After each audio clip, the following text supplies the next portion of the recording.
everybody, and welcome back to Crime and Sports. Yay! Oh, yay indeed, Jimmy. Yay indeed. My name is James Pietragallo. I'm here with my co-host. I'm Jimmie Whisman. Thank you so much for joining us today on another edition of Crime and Sports, all finished up with Billy Martin. Yeah. Oh, boy, was Billy a trip. The amount of feedback from it I've heard is tremendous. People Oh, it's loved great. it. We Thank did you have all. a few people who were very upset that there wasn't as many arrests as they would have liked and to see. And to those people, I would say, just fuck off. I don't even know what to tell you. Don't listen to the show. I leave can't me alone. make him crime, you I can't. guys. He did a lot of He's dead. crime that he didn't get arrested for, and also it's just a real interesting story. It's a great we want to tell documentary. fun. Yeah, we want to tell fun stories here. Yeah. That's what we're trying to do. And there's a lot of crime involved in it. And just because you didn't get, I don't know, court report, I don't know what you Sorry wanted out he of didn't it get exactly. life in prison. He's Yeah, I dead. don't know. Are you happy? But today we have a guy who, and that was over decades and everything. Yeah. Today we have a guy in a very short period of time has put together so many arrests that you should be thrilled with this. So Great. enjoy this shit here. Yeah. So definitely head over to shutupandgivememurder.com. Please do. Get your merchandise and, of course, get your tickets to Small Town Murder live shows. They're all set up. Our first one is February 21st in Nashville. Get your tickets now. Durham, Atlanta, Phoenix, Salt Lake City, Denver, Buffalo, Royal Oak, Michigan, Milwaukee, Minneapolis, Dallas, San Jose, Sacramento, Tarrytown, and Boston. Get your asses in there and get those tickets. They are for sale at shutupandgivememurder.com as we speak. Also, get yourself Patreon. Yes. Do yourself a giant favor. Get yourself Patreon. Do it for the holidays, for yourself. Take care of you. So I'm going to give myself a Christmas gift, and it's going to be Patreon. Patreon.com/crimeinsports is where you get all the bonus material. Anybody $5 a month or above, you're going to get literally everything we could possibly offer to you. All tons, hundreds of back bonus episodes you've never heard immediately upon subscription. You're going to get. Then you get new ones every other week. One Crime and Sports, one Small Town Murder. You get it all. You get it all. This week for Crime and Sports, we're going to talk about Alex Hepburn, who's an Australian cricket guy who is a fucking mess. He's just a mess, and we'll talk all about him here. And then for any of the Australian accents are always athletes are always fun.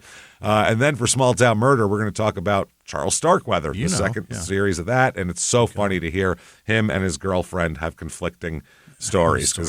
We're telling them from both sides, and it's hilarious. So check that out, patreon.com/crimeinsports. Also, in addition to that, you also get all the things we put out. Crime and Sports, Your Stupid Opinions, Small Town Murder, all ad-free with your Patreon. And on top of that, you also get a shout-out at the end of the show, too. So it's all we can give you, possibly. If we what more you want. come over to your house and do your weed whacking for you. Other than that, I don't know what I can do here. Take it easy with the whacking. That said, just the weeds. That's all they're getting. Especially the Billy Martin complainers. Yeah, they're that's getting. what I call my dick, James. It's a weed. Oh, man. Well, that could be bad because that could mean it's thin, or it could be great because it means it just keeps growing. One of the two. It came out of nowhere. It came out of nowhere. I didn't expect it. Came out of my kneecap. That's the weird part. Didn't see Crazy that part, coming. when it rains, it gets smaller. Opposite. How weird is that? Jesus Christ. All right, let's get to it. There we go. With our asshole of the week here. Yeah. And boy, what a wild life for a guy who is not that old here at all. Titus Demetrius Young Sr. Titus Young. Wait, Titus football Young. player? Absolutely. Wide Yeah. receiver, as a matter of fact. Yeah, talented too. That's the other thing. Real shame here. Titus Young, and he's going by senior, which means he did the Crime and Sports sin of junioring up his kid.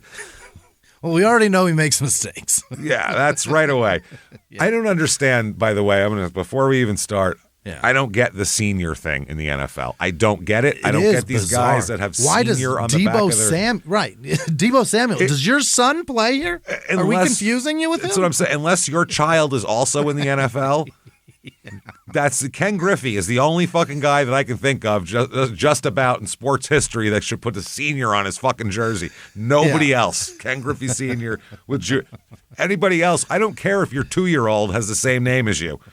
They've got to be in the league right now. Makes no sense. Yeah. They've got to be in while you're playing for it to be on there. Because otherwise, you're the only one. Yes, it makes no sense, and I don't get it. And it's been a real trend over the last 15 years, and it makes no sense. It's gotten much worse over the last 3 to 5. Oh, it's really picked up. Everywhere. But I mean, it started in like 2010-ish areas when I started seeing it. I was like, does that guy say senior on his fucking jersey? What's going on right now?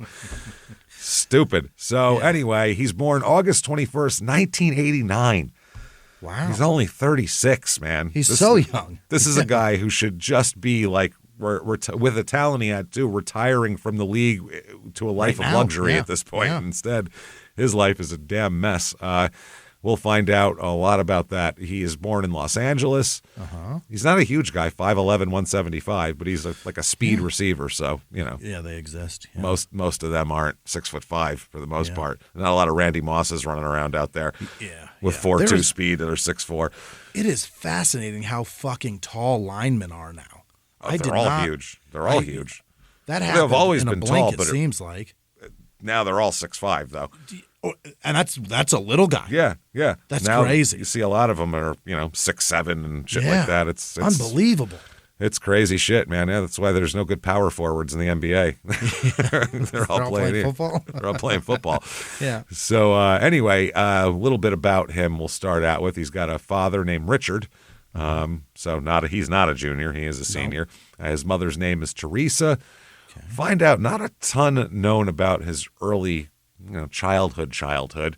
Apparently he played high school football at University High in Los Angeles. Okay. They have there's a coach there named E.C. Robinson. E.C. E.C. Robinson. Yeah, it's interesting. I always, when people use two initials as their first name, I always find that odd. Well, more so when the two initials don't go together, like E.C. Yeah, they're not. Who the fuck does that? It's not JB or something. Yeah. It's Take it easy, Edward. Your name's Eddie. Yeah, or it's like Eugene or Ernest Irvin, or Edmund or something something that he doesn't like. Something he doesn't think is cool. Otherwise, he wouldn't be going by EC. Right. I'm sure the C is a cool name. Curtis, Charles. It could be, or it could be a better name. Cortazar or something. You never know. Yeah. Orenthal James. That's tough. Exactly. It's a tough one. So apparently his parents told the coach that they have full reign. He has full reign over young Titus. Oh, really? You raise him. You raise him. We've had enough. Essentially giving him to like Marshall Applewhite or something. Like, here, take his nuts off if you want. Do whatever you got to do. Like, real strange shit. Just full reign. Yeah. Anyway, he became very close to his coach and his coach's son here. One guy who's a teammate of his in high school, teammate of Titus's, said, "We did all the things kids that grow up in Los Angeles do. We partied, we smoked, nothing serious." That's a real wide range, things that kids in Los Angeles do. That goes from surfing to gangbanging. That could be literally anything in that sphere. It's a pretty big sphere. That goes from vandalizing rich people's homes up to pink cocaine. Yes. The whole thing. All of it. So that's it. So he said, they weren't like big criminals or anything like that. Mm-hmm. Apparently, the coach, Robinson here, who's a former probation officer, really built his program on discipline in high school. And Titus needed some discipline, apparently, according to his parents and his other friends here. He apparently would, this is wild, Robinson here. Okay. He had a long wooden stick. Yeah. Right away, I don't like where this is going. These are children that we're talking about who are not his children. Unless it's because he has one leg and he needs it to walk. He's just trying to go up a hill. Yeah. He's trying to get to the next room. He would strike the ankles and calves of players who were late, players who misbehaved, or players who were high. Now, first of all, how would he know? Don't bum my high, number one. Number two, does that work? I mean, what the hell are we talking about here? He's beating the kids with a stick. Yeah, but how does he know football. that they're high? Either way, it's football. There are other ways of doling out physical punishment, like sure. Put him in in that one-on-one drill with the big lineman. There you go. You don't have to beat him with a stick. That's crazy. When you're a child, sitting for 2 hours is so long. Make him sit. There you go. Yeah, especially football players would probably have energy, I would imagine. Right. So one of the friends, another teammate, said, Coach Rob didn't play around. Yeah. Asked about his big stick approach, he laughed and called it more of a myth than truth. So who knows? That's right. We don't know. Either way, though, the teams are really. He puts together very good teams based on them playing very hard and hitting very hard, and he's got a real kind of Bear Bryant approach to the way he coaches, kind of a thing here. So apparently, Young, after a summer, basically, Young would sneak into football camps without paying, just kind of hang out. No. They'd have like these big camps. These kids would come. He'd just line up with everybody else and just learn all the shit, but wouldn't pay for it. So that's pretty fun. Stand up there like he belongs. Yeah, I guess he wanted to make a statement in his senior year. He wanted to build some buzz for college. He plays safety and wide receiver, and so he wanted to do all of this and be a real force in his senior year and do something. Now, in the opening game, apparently in the senior year against San Pedro, the coach said he watched Titus Young, slam into an opposing tight end, and he said the player went one direction, the ball went the other. Young threw himself at opponents this way. He would lower his head and then fire at you with a spear tackle every time. That was the way he did. And that's the way this guy allegedly taught his players to tackle, was with their helmets. Illegally. Illegally, and B, the worst the worst thing you could possibly do. Yeah. But that's what they used to teach guys. Yeah. They used to teach guys, hit them with your helmet. That's the hardest part of anything you got. That's obviously hit them with that. That was if you could lead with your helmet, lead with it back in the day. Yeah. You were considered soft if you didn't, So the coach said, that was the worst I've seen. It's one hit where I thought maybe something happened. The assistant coach said, I remember the game like it was yesterday. Titus said, I don't need no picks. I got to let them know. He was sitting them on their ass, but it was all helmet to helmet. He was hitting guys so hard, like a scholarship was on the line. He was like a torpedo. Knockout shots is what he called it. The coach said, quote, Titus loved to hit with his head. Yeah. I'm going to say grace right here. What's it? Because I think loved it. Yeah. I think we understand exactly where this is going, right? Yeah, he's going to be stunad for a while. Real soon. Yeah. He is going to be a pudding brain pretty soon here. Yeah, this is not good. The old who the hell was the first pudding brain that we said? It was somebody's son. It was like in the first 10 episodes, 15 episodes. It was real early. We came up with pudding brain. Was it? Was he pudding brain? That's the first one. Okay. Yeah. He did it to him. Poor little pudding head. That poor little guy. So, Jesus Christ.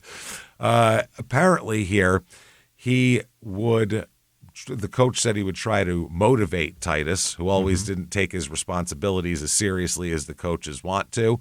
Yeah. He said that he would tell him that you can do the same thing as some successful guy, and he would say you just got to keep your head together, keep your grades up, and quote pass the SAT. Not a pass-fail test, number one, but there's definitely a threshold that colleges look at, but it's not a pass-fail. A number where they go, "Did you even try?" Yeah, no one says I got a D- on my SATs though. I never heard that before. How'd you do on your SATs? Oh, I got a B. What? Yeah, that's not. You didn't take them, did you? So the coach said, and he did that. Yeah. So there's that. His senior year, he racked up 1,359 receiving yards and 20 touchdowns as a receiver. Wow. And 11 interceptions as a defensive back.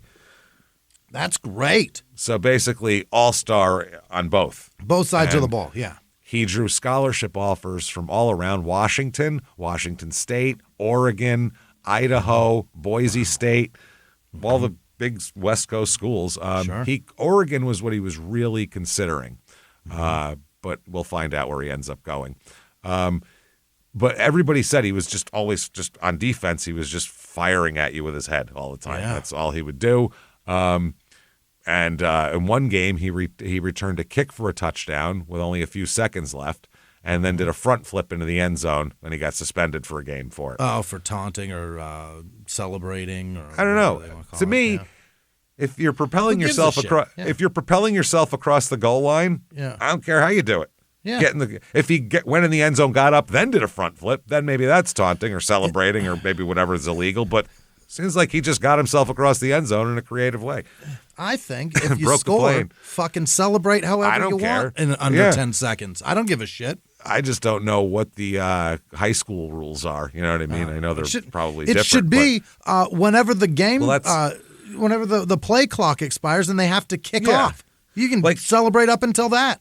High school, I don't care because that's not. It's not entertainment. It's not commerce. Yeah. It's fucking high school sports. In the NFL, it's like this is on television.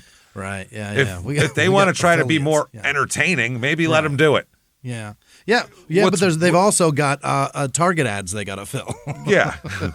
But I mean, do you want to see that, or do you want to see the special teams running on the field to come kick the extra point? I'd rather watch the guys celebrate for a minute than cut to them lining up and kick. Yeah. I don't know. I got Toyotathon to talk about. That's true. Yeah. I got to hear from fucking Troy Aikman and hear what he has to say about everything. Through his LeBron James going to tell me how to gamble. Through his concussion haze. I need Kevin Hart to tell me where to bet my money is what I need. Right. Christ almighty. And I also need to see a million ads for the military also. Tell me all about that stuff. Stop celebrating. We have to sell. I don't know whether to sign up for the Navy or fucking bet the parlay on the afternoon games. I'm not sure which to do, and that's what's fucked up. That's why I don't watch the NFL anymore. I don't know which one to do, and I love football so much. I'll put up with fucking anything. I'd rather watch Roger old Goodell games. can come and kick me in my nuts in my lazy chair for 4 hours on a Sunday, and I'll watch. It's so fucking boring now. I gave up a long time ago. I have so much fun. Nah, I can't do it, dude. I can't watch it. I can't watch fucking people get.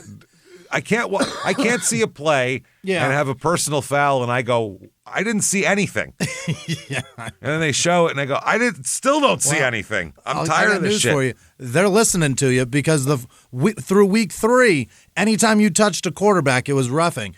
I've watched quarterbacks get fucking hammered the last 5 weeks. They're calling nothing. So I don't know what does that tell you? Is what. It tells you that people it's a shit game. Yeah, when they're tired of watching the refs control the game, they'll stop watching. I think people stopped watching for a couple of weeks and they were like, don't call it anymore. People are running. You don't think people won't stop watching? They're not running because they got money on it. That's what I'm saying. They're going to watch no matter what happens because it's their fantasy team and they have bets on it and fucking Kevin Hart's involved and the whole thing's a mess they at gotta that pay point. that fucker. Got to pay him. Say no once in a while, you fuck. Oh, shit. So Titus decides to attend Boise State. Yeah. Which is in the midst at the time of their big. They're doing great. They're huge on the national circuit, and they have that stupid blue field and everything like that. Stupid field, stupid uniforms. The whole thing is stupid. And also, the coach's son, Jason Robinson, who's 2 years older than Titus, is apparently on that team, and he's a quarterback. So quarterback-receiver relationships are big, and he's going to be his roommate too. So he's got his boy he's going to go hang out with, so that helps. So he was asked in an interview before he goes to Idaho about his early discipline problems in high school and the fact that he got suspended in high school and how he turned his life around and earned a college scholarship. And Titus said, quote, "I was tired of being the bad person in the dean's office. Every time I'd go to the dean's office, I'd always wish I was somebody else. I'm trying to be like myself now." Oh, he's going to turn it around, James. That's a real muddled sentence. That whole thing that he just said is really, I'm trying to be like myself now. I feel like his head's already a bit scrambled, and maybe I'm looking at that. I'm not the guy that's in the principal's office. Is that what he's saying? I think he's saying, I don't want to be that guy. I'm a different guy, and now I'm going to be that different guy. All right. So 2007 Boise, they're 10-3 here. Looking at this team, they got Titus, they got Austin Pettis, a few future NFL guys. Yeah. Nobody really that stand out, but a bunch of guys here. But he's right away making a name for himself, Titus. Sure. In October 2007, there's an article here that's the Idaho Statesman writes, "Freshman receiver surprising playmaker in Broncos offense." All right. So, yeah, they said that, I'll read from the article. Here's the story that convinced Boise State football coach Chris Peterson that the true freshman wide receiver Titus Young would be an outstanding player. He's not redshirting at all or anything. He's stepping right in from high school. They said Young practiced with the players at West Los Angeles College after school late spring to prepare himself for college football. One day, a Florida Gators coach stopped by the practice. Who's that guy, the coach said. We'll take him right now. Pointing at Young. That guy could play. They said, no, he's still in high school. And he said, well, then we'll definitely take him right now. Shit. I didn't even think he's, wow. But this is when he had already signed with Boise State. So they're saying that, he stood out. They said that Young and the Broncos faced Nevada, and they said coming up, and the coach said, he's better than I thought he was going to be. There's no question about that. They said Young has already made the most significant contribution on offense of any true freshman since tight end Derek Showman, and he'll likely surpass his numbers. I don't know. They're saying Titus has 13 catches for 278 yards already in October.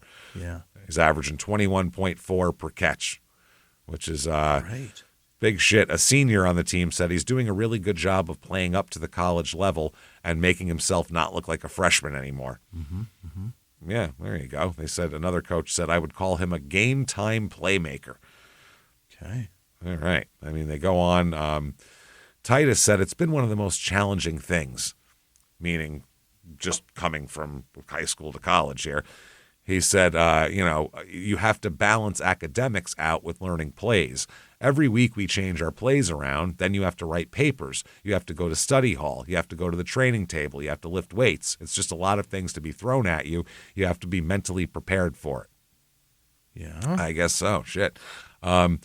So they said that his intensity was for these workouts in Los Angeles. He forced himself to play the game at a greater speed, lift weights at a greater intensity. Sure. His high school coach said, I couldn't believe it. He was lighting those guys up.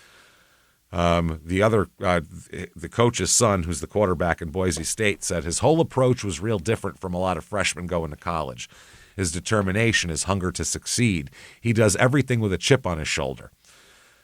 So that's good, I guess, in football, I suppose. So he's doing well in college. Everybody loves him, generally. He hasn't gotten in any trouble or anything like that. Oh, boy. Hold on a minute. Oh, what trouble did you get? December 23rd, 2007, right before Christmas, he is suspended for the first quarter of the Hawaii Bowl.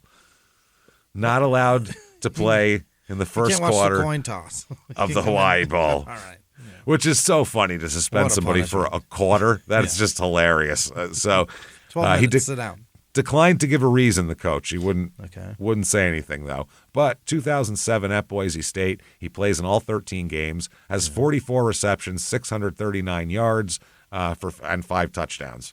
Okay. And he has 2 touchdowns rushing as well. So I don't know if those are end-arounds or whatever weird college plays they put in there. Sure. Really good, though. But he began missing workouts and disagreeing with coaches. Uh-oh. Freshmen shouldn't disagree with anything, I think, in college. Yeah, but you go in and shut the fuck up. If the coach's point is we're going to throw the ball to this guy and you disagree because you want the ball, is that probably what the it could be that is? Or disagreement is throw it to me. Who knows? Right. But it got to the point where the assistant coaches didn't know what to do anymore because he's so fucking mouthy. Yeah. So they called his high school coach and said, How did you deal with this kid? What do we do? Yeah. How do you do this? I don't know if he told him beat him with a stick or not, but right. I'm not sure. 2008, this is when the Boise State is 12-1 this year. They're third in the national rankings or whatever. So doing great. He picked a good squad to go on here. You know what I mean? That's a good choice, I guess. He ends up here September 13th, 2008. He's suspended for the Bowling Green game for undisclosed reasons. Oh. So he's suspended again. Now, September 20th, 2008, they say he returns from a one-game suspension, leads the team with 7 catches and 142 yards, even though he sat out a game. But Titus said, I got a little bit of confidence out of that. I'm going to make my plays. It's not a question about that. Yeah. So I don't know Make my plays. Make my plays. Yeah. That's a guy that's really aiming for being a star in the NFL, too. Yeah. No, he's trying to stand the fuck out. That's what he's trying to do. Make my plays. They say the question is whether Young can eliminate the big mistake. He's lost 4 fumbles in his past 2 games. Coaches have asked him to spend extra time working on ball security drills and told him he will be benched if he does things like dive for the goal line with the ball extended. Yeah, so he can fumble it out there. Yeah. Well, if you get in and don't fumble, it's fine. That's the problem. Yeah, if you fumble, then it's a mistake. It's one of those things. But if you're reaching out near other defenders, they can slap the ball. That's the thing. Don't do it then. Yeah. Well, it's almost like it's the fucking Ricky Henderson catching the ball all fancy in the outfield, and it's like, well, if he drops one, then you can yell at him, type of thing. You know, it's not like Willie Mays Hayes where it's like, don't ever fucking do it again. Yeah. That line, I think. Like if you catch him, it's nice catch, Hayes. Don't ever fucking do it again. That's when he does the basket catch. So that's why it's a great movie, because you can say fuck in that movie. Yeah, so many times. It's so much better than just don't ever do it again. Don't ever fucking do it again, really. Gets the point up. And him saying the only thing left to do is win. You can't say win the whole thing.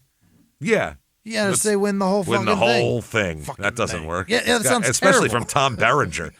Whole fucking thing. He was made to say fuck that guy. Win the whole fucking thing. Fucking thing. He says fucking better than most actors. You know what I mean? You got to give him as many fuckings as you can, I think. Anyway, he said, one of the coaches said, you want him to be relaxed and have fun, but yet you don't want those turnovers to happen. No shit. Yeah. October 7th, 2008. So he's coming off a suspension less than a month ago. Yeah. He's suspended for, quote, at least 3 games, according to his coach. Perhaps 5. We don't know, for a violation of team rules that they're not saying. They're not going to specify. Then on October 27th, he's still suspended 20 days later, so it's 3 whole games. His suspension is then changed to an indefinite suspension. Oh. Then this is the wildest quote I've ever heard from a coach in any sport. All right. They said he hasn't broken any rules while suspended, which is good. It's not like he then fucked up more. Right. The coach said, quote, it's just that we need time apart. Which you expect that from your girlfriend if you're a sophomore in college, not a football coach. Hey, look, we just need some time apart. Do you think we could ever get back together again? I don't know right now. I'm just, I need some time to think. Yeah. It's not you, it's us. It's us. That's what it is. We need time to think. Let's just say that. We need time apart. So that's fucking amazing. He's told to stay away from team activities for the rest of the year. Wow. And then he doesn't ever play again that season. They just banish him for the rest of the year. Imagine no explanation. The team's leading receiver, but being so annoying that the team just needs time apart from you. What the hell happened? It is fucking crazy. But they said they were shocked by it. Everybody was. They were like, what the fuck? They said, we'll look at this.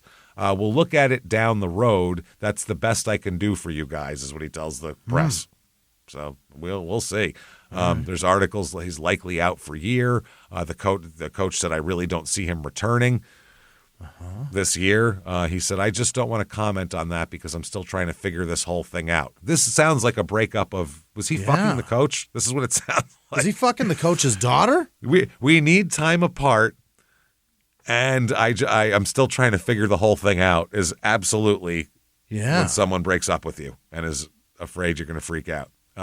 So he only played in 3 games that year, had 10 receptions for 168 yards. So no good.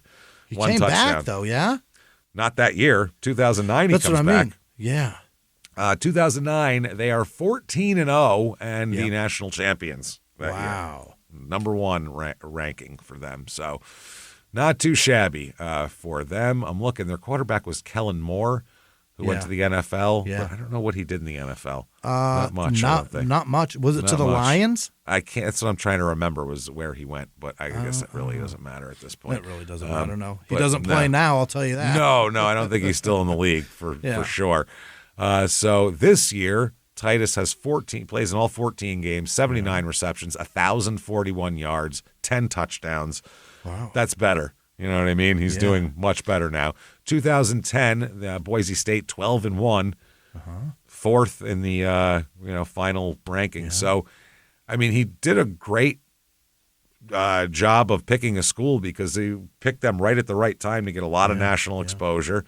So that was smart. Can't fault him for that anyway. It's just he fucked up a lot. 2010, though, 13 games, 71 receptions, 1,215 yards, 9 touchdowns, 17.1 yards per reception. Doing great. So that's very good. He did tell he did an interview with a teammate. Apparently, a teammate was like doing a video and talking to the players. And this is before his senior year. And he said, "I was a very immature kid." This is Titus here. Yeah. You know what? No. We're going to do it in their own words here. Before you in their own words, James, Kellen Moore is the head coach of the Saints now. Jesus Christ. Isn't that crazy? 15 years ago, he was a college quarterback trying to deal with this dipshit. This is his first year. Holy shit. Here we go. What does that make him, 30? 36, right? Yeah, he's got to be in his mid-30s. Any head, that's crazy. All right, so let's do this here. In their own words, quote, "I was a very immature kid. No one could tell me anything. I always thought I was right. Finally, I found out I was the person who was being bad, the person no one could talk to. I was tired of being the bad person in the dean's office. I always wished I was someone else." So a minute ago, that wasn't him. That wasn't. Now it's I was a bad guy. Found the error of his ways. Yep.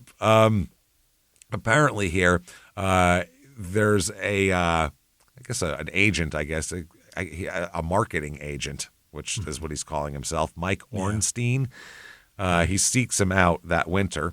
He used to be a Raiders exec, and he represented Reggie Bush and a bunch of other players as a marketing agent.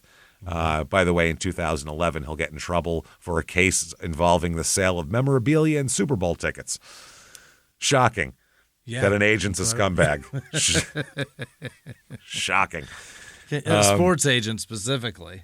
Jesus, that's what I mean. These guys going to college. If you're going creeping around college campuses, that is just a gross job I don't want.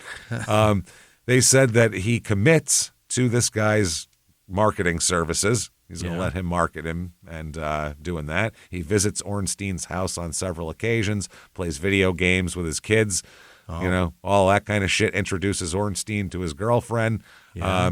Occasionally, Ornstein said Young was rude or dismissive, but nothing worth noting. He said he grew up in a nice family. He grew up in South Central, but he was not a thug. He's an all-around sweet kid. Okay. And, I'm going to definitely say that because I'm trying to, get him, a shoe deal. Yeah, money, yeah. Yeah. So in the combine here, he's a 4.3940. Which is pretty fast. Yeah. It's not insane, but it's fucking fast. Yeah. It's goddamn good. Yeah. That's pretty good, and that's his official numbers. It's not some pro day bullshit. It's the actual combine here. Anything else interesting here? Arm length, all that shit. Okay, 35-inch vertical jump. That's not bad. That's good, yeah. He's fast and he can jump. That's good. April 28th, 2011 is the NFL Draft. By the way, the Rookie of the Year in 2011, guess? 2011. God damn. Is it 11? 2011, out of this draft. What do you think it'll be? Got to be a quarterback, right? You should know the Defensive Player of the Year, or the Defensive Rookie of the Year. MVP that year was Aaron Rodgers, anyway. Okay. Yeah. Giants won the Super Bowl this year. Matt Stafford? Beat the Saints. No. Number 1 overall pick, Jimmy. In 2011? God damn it. You should Matt know one. Stafford? It is not. You should know 1 and 2. Is it Cam Newton and Von Miller? Is it that year? There you go. Yeah. Cam Newton, number 1. He's the Rookie of the Year also. Yeah. And Von Miller, Von was 2. pissed at Carolina about that. That's why when they played in the Super Bowl, he beat the living shit out of that man. Play quarterback and you'll get drafted more. That's just one, I guess. Sorry. So. I mean, and he got one of those things. Did he get Rookie of the Year that year, Vaughn? I don't remember. Just defensive player, probably. Defensive Rookie of the Year. There's offensive and defensive. Yeah, Cam's offense. He's defense. All right. So you got Patrick Peterson, Julio Jones, a lot of guys here. Good guys. Jacksonville, Blaine Gabbert. Whoops. There are so many bad quarterbacks in this one. Number 8 overall is Jake Locker. Whoops. Tennessee, that was a miss. Blaine Gabbert, not great. J.J. Watt, number 11. That's so not you bad. took Jake Locker, and you could have had J.J. Watt. Well, they Think had about the Texans were betting on that fucking Carr kid still at that time, weren't they? Oh, yeah. It was getting the shit beaten out of him. And Yeah, they go, well, he was instead of running getting, for his life. instead of getting a fucking offensive lineman, let's get J.J. Watt. Great choice, but, your quarterback got killed. Number 12, Christian Ponder. Yikes. Another Good fucking Lord. interesting choice at Is that quarterback. Vikings? Yeah, they made there was just a lot of bad quarterbacks picked in the first 15 picks in that one. Prince of Mukamura, these guys. Okay. All right, so that's an interesting draft here. Andy Dalton, second round guy that year. He's not also. bad. I really think that fine. kid could have been right. much better. They just poor kid. Hey, you can't be that much of a leader if you're a ginger. You just can't. I'm sorry. No one's looking at by the Bengals. no one's looking at that fucking dork and going, look, they only drafted you because your hair matches their fucking helmets. That's it. Because on the sidelines, you look like you're still wearing a helmet. Yeah. Why did he take his face mask off? That's weird. That's weird. Second round, number 44 overall, the Detroit Lions choose Titus Young. All right. So second round pick, not bad. That is pretty much an uncuttable position to be in. Hold on. Make the team. He went to Detroit because that's where Kellen Moore was drafted too. Well, there you go. How about that? That makes sense then that they would. He do may that, have been gone by then, but he was certainly there also. That's interesting. That would make sense of why they probably asked him about him, and he said he liked him. So that makes a lot of sense. It's very interesting here. This one. Who else? Oh wow, fifth round. Richard Sherman was in the fifth round that year. I'd play like he played too if they drafted me in the fifth round, and I was a smart son of a bitch. Yeah. After a wide receiver named Jeremy Curley. Whoops. There you go. So, and of course that was a lot of whoops.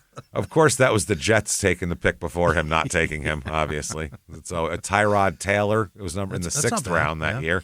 Yeah. So some interesting guys. I just recently found out his pronunciation is Tyrod. Is it?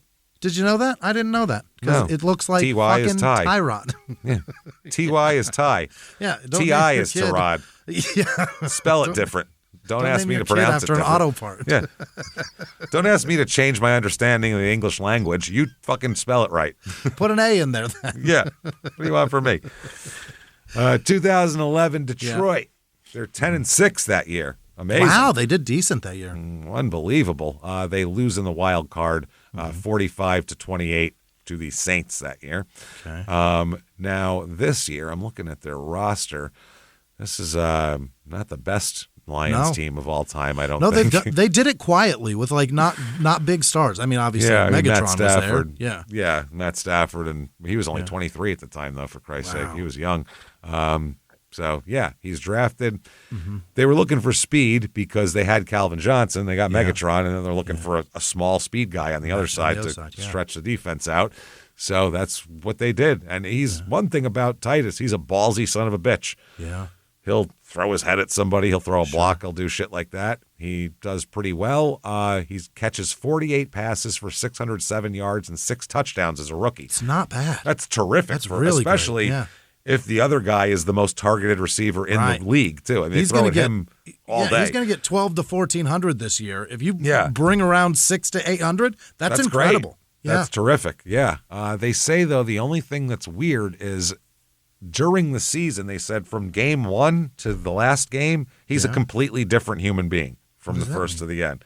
Yeah. Personality completely changed, which now we'll find out if that is more brain damage, or more I'm in the NFL now and I feel in your own shit. You know what I mean? So what you're saying is that getting weird. His personality was better at the beginning.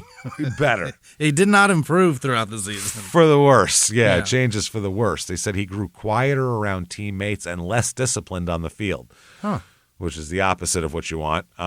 In week 13, he was benched after committing an unsportsmanlike conduct penalty in a 31-17 loss to the Saints. He was benched for most of the fourth quarter after he shoved safety Malcolm Jenkins in the face, and it's called a personal foul. Yeah. Behind closed doors, he was demanding to get the ball more often for Matt Stafford. He's a rookie yelling at Matt Stafford when you have the best receiver in the league on the other side. Yeah. And if you're Matt Stafford, how do you not go, listen here, tiny person? Yeah. Look, little guy.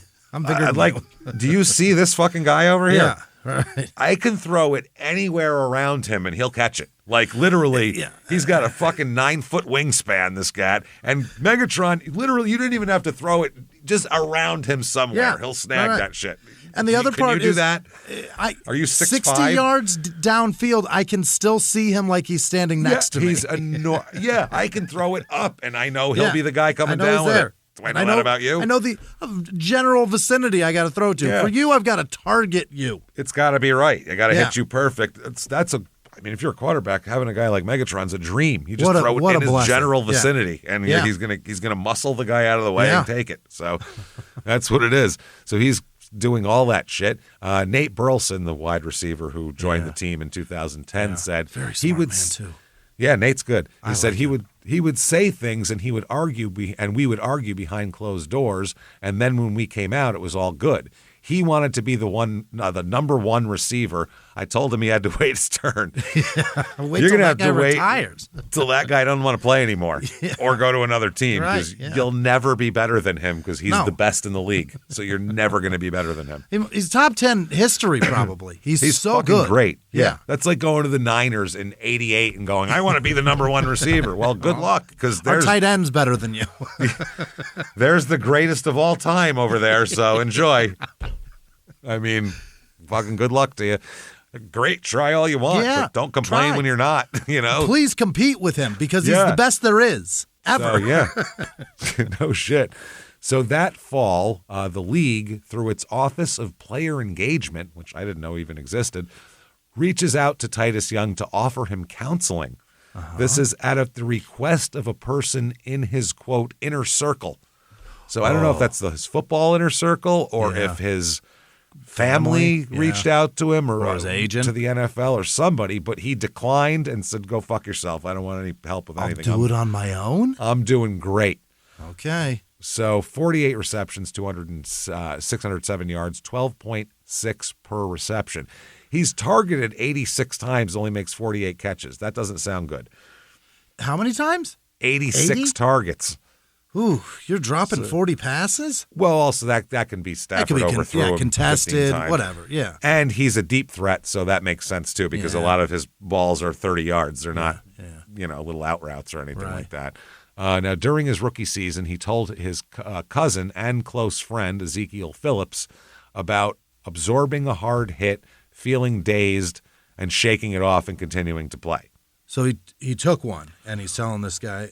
Yeah, which is absolutely what all those guys did. And they're still doing it. Players, they say, if you see a guy down and he says he's got the wind knocked out of him, he's trying to get his fucking head together. He goes, I've heard a player say, I've gotten the wind knocked out of me a couple times. I've had my head dinged and had to get my shit together 50 times. He's like, that's a completely different thing. That's what the guys do now. They just don't grab their head. They know to grab their chest and pretend they got the wind knocked out of them. That gives them, they can lay there for 10 seconds and get the stars out and get up and pretend they're fine. They don't want to be on concussion protocol.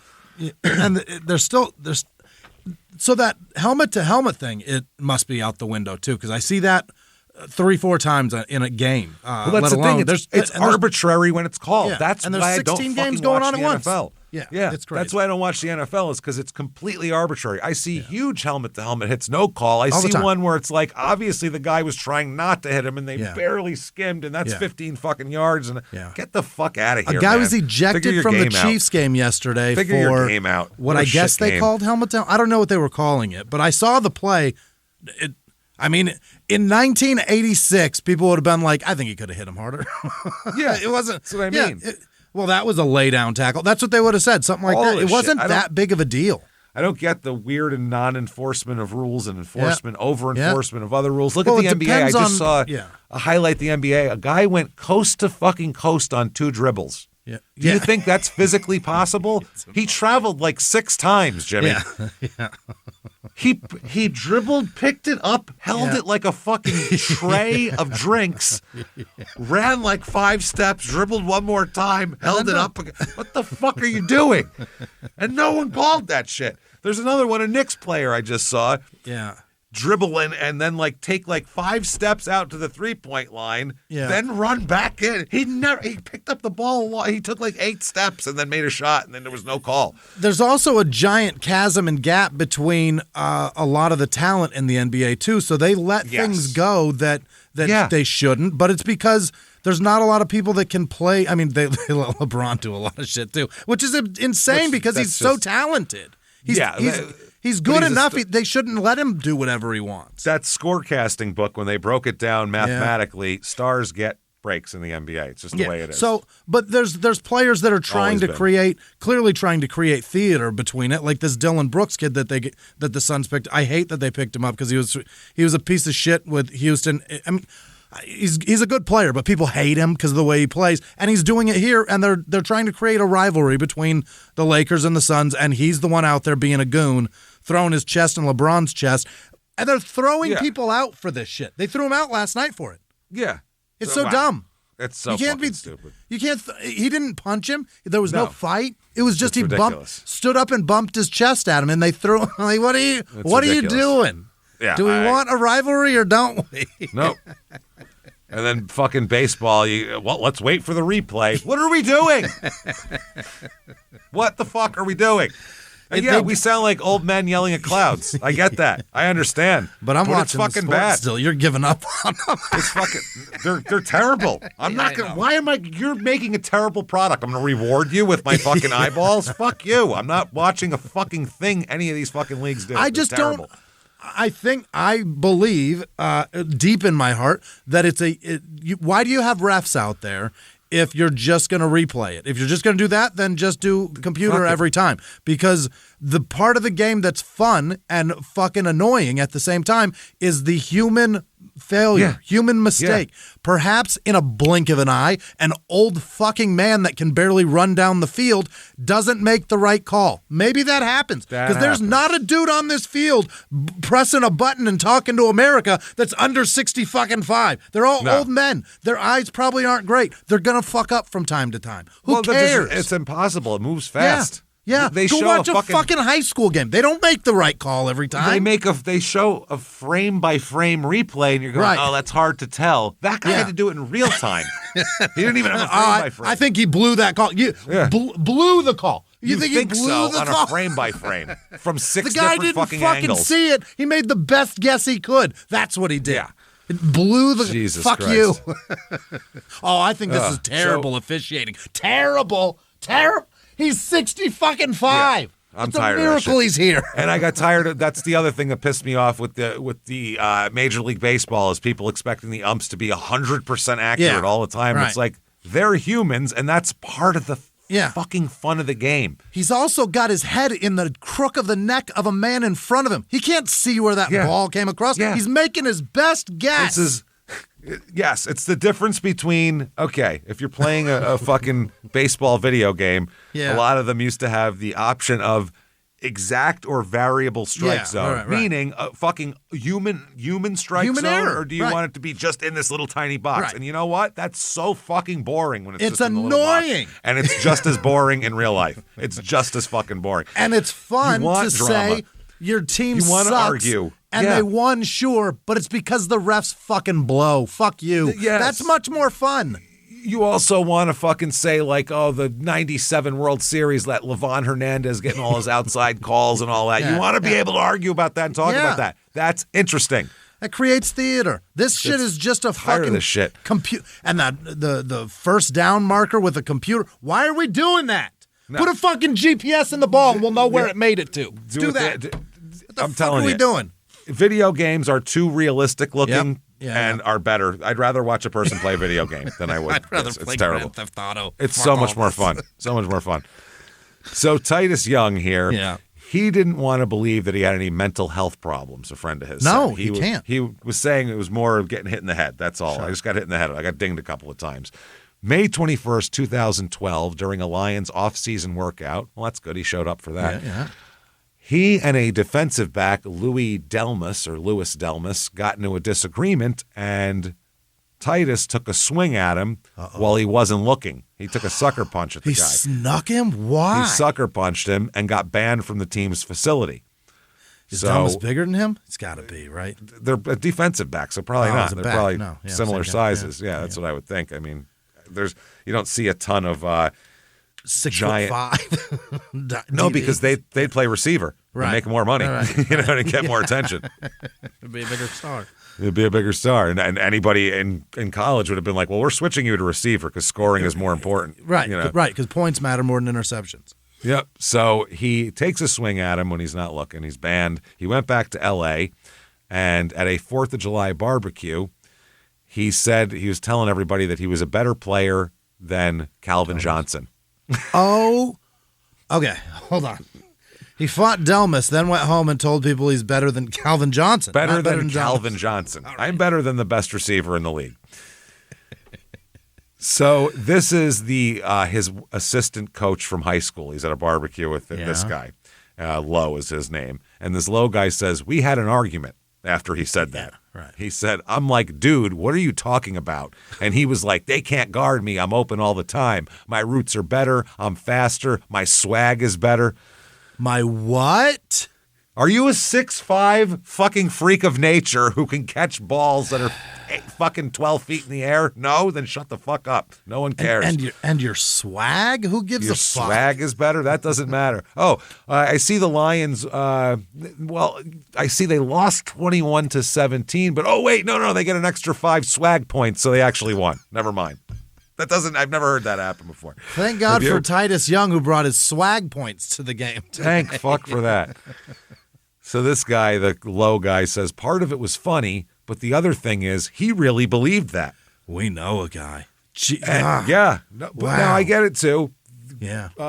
Wide receivers kind of have to be like fighter pilots. Yeah. In a way where they're walking this crazy tightrope where they have to keep themselves in a mental state of insanity to be able to think that you're the fastest, the greatest. Yeah. I get that. But at a certain point, when you're like in private with your friend, don't act like that. Easy, man. Calm the fuck down. During the summer of 2012, he spent most of his time working out with high schoolers, which he would give them cleats and gloves through his Adidas partnership. So that's nice. Yeah. He would race players for the cleats off his feet. So if you beat me, you get my cleats. Oh, you're going to have my shoes. Yeah. One of them here, a kid named Justin White, who was really fastest, he almost beat him. Titus demanded a rematch to set the record straight. Now, I don't know what you're thinking you can beat me here. This kid who Justin White said he was happy. He was a jokester. He was cool with me. Everybody liked being around him. Right. So that's nice. At one point, this is interesting.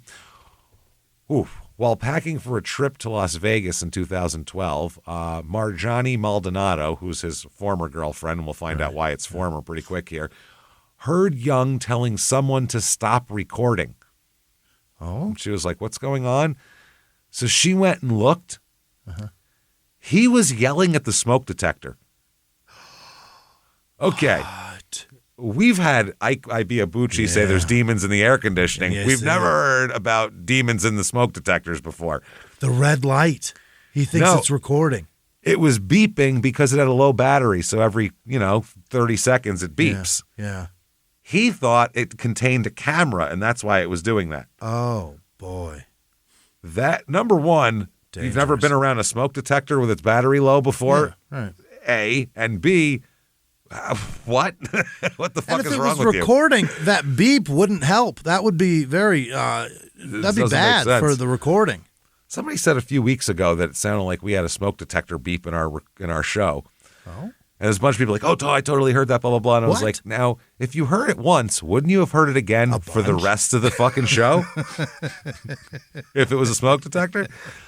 Pretty sure it's my chair. While Every you were once talking, in a while, my I chair got will up make there. You didn't even notice, You're like, but I was up there changing it for it. You gave me the 1 second, and I was like, you just talk. And then Jimmie stood on his office chair and changed it out for me. That was nice of him. That was good. Threw a new 9-volt up there, and I'm a problem solver, James. I love when people get a fucking nut of something and just make a whole thing out of it. That cracks me up. It wasn't bad. It was just funny. Sit there while they're driving down the road and like, what did I just hear? I know what it was. I know. Jimmie solved it. He got it. No, he didn't just think it was recording audio. He thought it had a camera in it. Video, yeah. Video.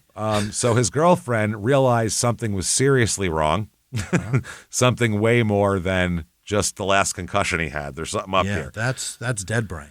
This is weird. So 2012, the Lions are 4-12. Ooh, Yikes. it turned around. This is when they really went in the shitter for a while. What happened? Did Megatron leave then? Did he retire then? No, I don't think he retired that early, did he? How long's he been gone? I don't know. Sure. He had to have been. If they went 4 and No, he fucking was there. 12. Wow. No, he played in every goddamn game that year, Megatron. Jesus, Calvin, Every get it together. fucking game. Not his fault. He played in every game. I'm sure he led the league in everything. Their defense was probably fucking terrible. Yeah, that's probably not good. That's probably what it was. They were in bad shape, man. Let me look here. Points for, points against, 27th out of 32. Bottom 5 defense. Yeah. Not good. And a middling offense, 17 out of 32. So, So they're probably putting up 17 to 20 points a game, but they're allowing 28, and that's a problem. I'm also going to see if Stafford started all 16 games. As we see if maybe he was hurt a little bit. And Dominican Sue they got there and doing his thing. He's probably the only one they've got. So Titus starts 8 games, plays in 10 games this year. He catches 33 passes for 383 yards, 11.6 per catch, and 4 touchdowns that year. So, not the greatest year. No. He also did some real weird shit. He's getting weirder and weirder. He posted a series of bizarre messages on his social media. He would go crazy on strangers without any provocation. Just people walking by, he'd start yelling at them like they were doing something to him. Not and they on were Twitter. Like, no. Real life. Faces. Sipping their coffee. Like, stop looking at me like that. They'd be like, huh? Stop recording. Stop recording me. He couldn't sleep. He got paranoid. What is going on? His girlfriend, Marjani, said he was ill-prepared. But she's the woman he'll have a kid with, by the way, too. She said when he got to Detroit, he wasn't the biggest player on the team anymore. And that messed with his mental side. He was used to having the spotlight, the attention on him, which is receivers in general. She said Titus doesn't take direction very well. If someone tried to coach him or teach him how to do it a little better, Titus would say, no, I've got it. Wow. Which is the worst thing in anything for sports. You can't do that in sports. Finally, the Lions have had enough of this shit. Upon returning to Lions HQ in Allen Park, Michigan, Young was even more weird. In November 2012, all sorts of shit going on. He apparently is fighting with the coaches. One play, he intentionally lined up in the wrong spot and ran the wrong routes in a game against the Packers. He would intentionally fuck up. Ran the route wrong in a game. In a game. So you can't. You're sabotaging. You don't even know where he's going, so you can't throw him the ball. Can't. And even if you check down to him and go to throw to him, he's not in the place you think he's going to be. Exactly. So it's like having 10 players on the field. He's useless to you at that point. And you're sabotaging that quarterback and getting the opportunity to throw interceptions, which ruins his life. Big time. So that's not good. He struggled through a stretch. Detroit lost its last 8 games. So they were 4-4 and then lost out from there. Shit. He got benched for the rest of the season. Nate Burleson said it's hard to say when he started to change. There wasn't one moment. You don't want to make assumptions when somebody's dealing with something that is, in a sense, invisible. 2 weeks before the Super Bowl, Titus Young tweeted, "I never been selfish, but if I'm not going to get the football, I don't want to play anymore." Okay. So 2 weeks later, even though he has 2 years and $4.6 million left on his contract, the Lions cut his ass. Yeah. So that's that for him on the Lions. It's not going to go very well here. February 2013, the day after he's released, the Rams claim him. Okay. If you don't know the backstory, he's a guy that just looks like a real fast guy who's got a lot of physical ability and can be a big field stretcher, and maybe they just didn't know how to handle him, but we can take care of him. Sure, yeah. You see this all the time. And the Rams are still in St. Louis at that point, right? Well, yes, it's before they came back. They claimed him off waivers, and it's Jeff Fisher, so he's been there a long time. He thinks, we have a culture that can take a guy like that in. Fix him.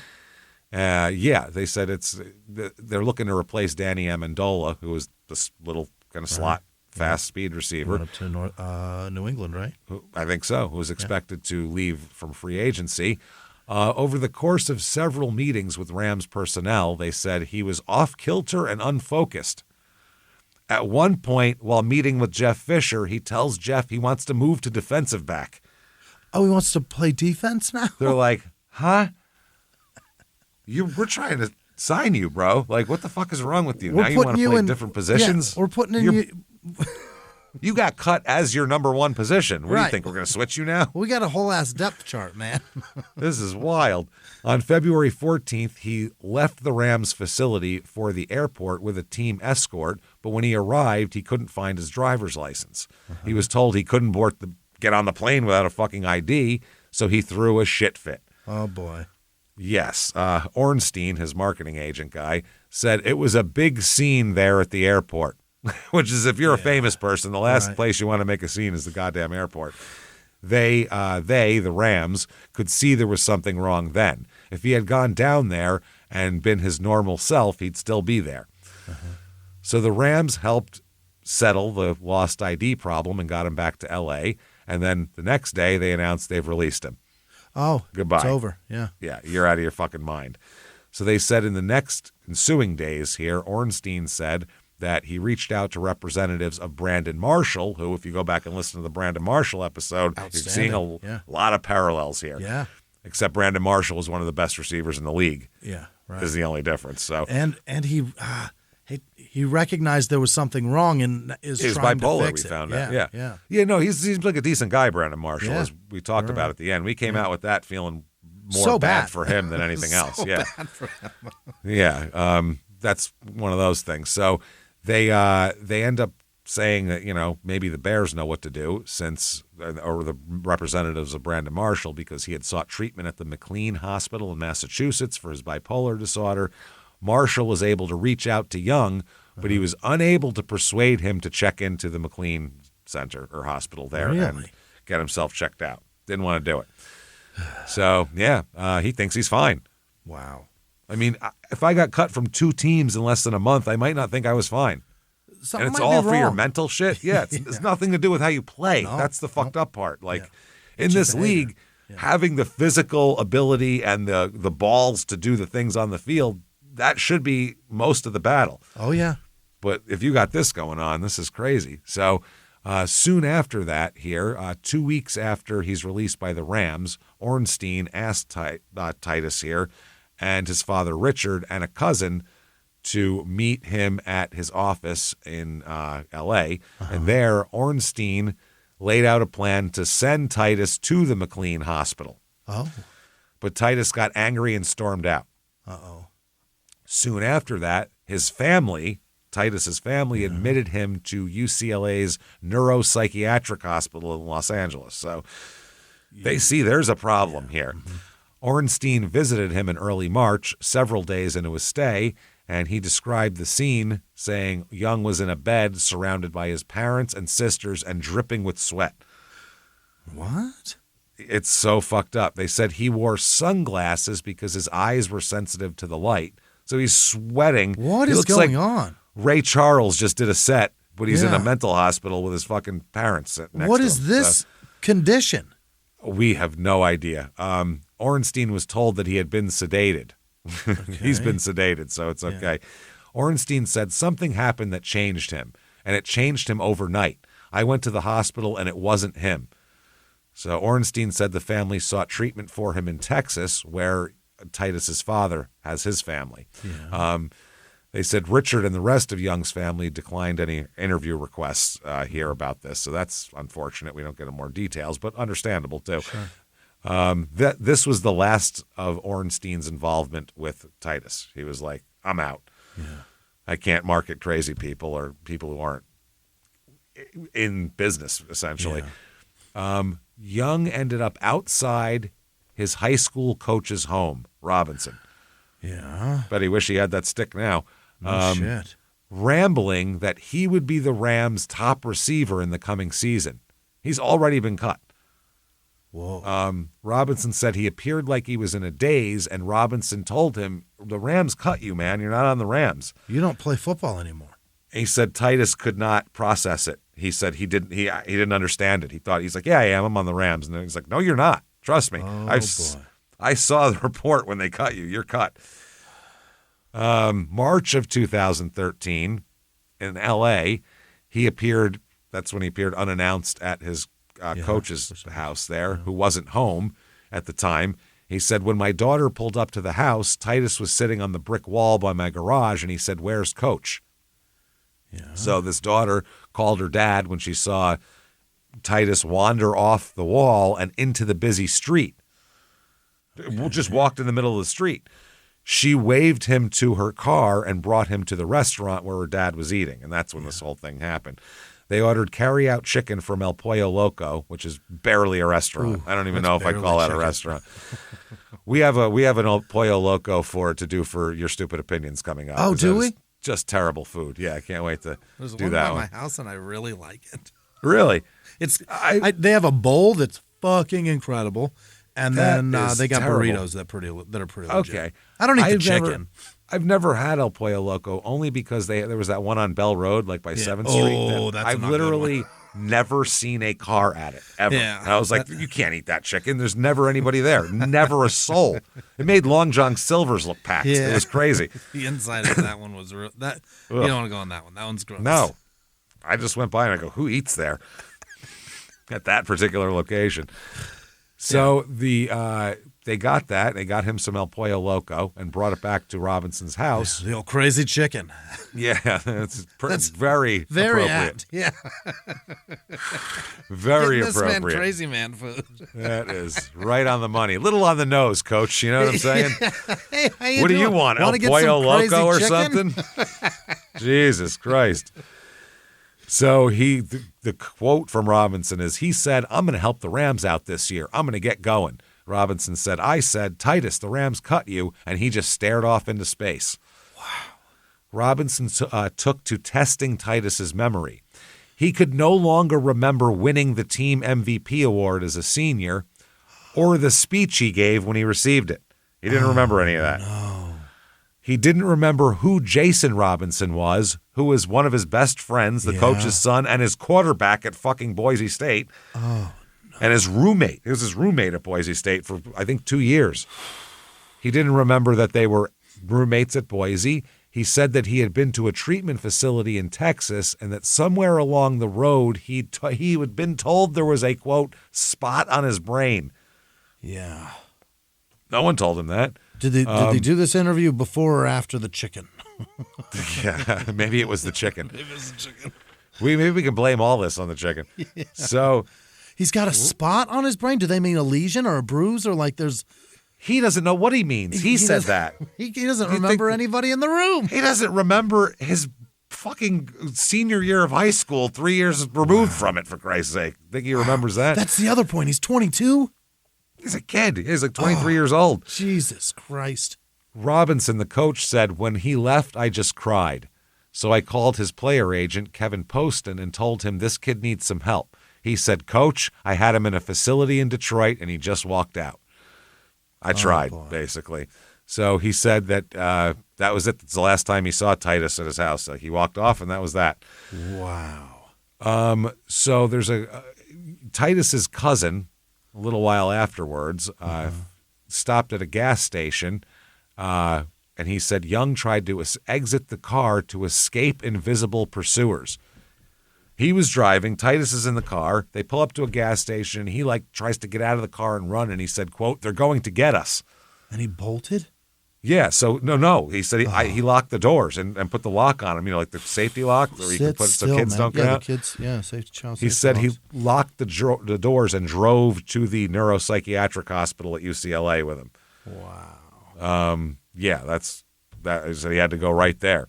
Later on, Ornstein said about Titus's family, they're church-going, God-fearing people that believe Jesus Christ will save everything for their kid, and that's fine when everything's good. Fair, yeah. When you have a crisis like this, it's not the best group to be around. Yeah. This guy needed professional help, and they were trying to keep him at home. They're talking about Jesus will heal him. Well, he doesn't have the best track record with shit like this. Yeah. I mean, there's plenty of praying, and plenty of people still drop dead all the time. Maybe he needs a doctor. You know what I'm saying? So they said that was when he was wearing sunglasses inside and doing all this shit. Young wrote in his diary Having bipolar has pretty much torn my life down. Yeah. It's been 4 years of fighting so many different behaviors. When I was first diagnosed, I didn't want to believe it because I felt like my life was too perfect to have bipolar. Football players don't take medicine. I'm macho. We only take painkillers that feel good.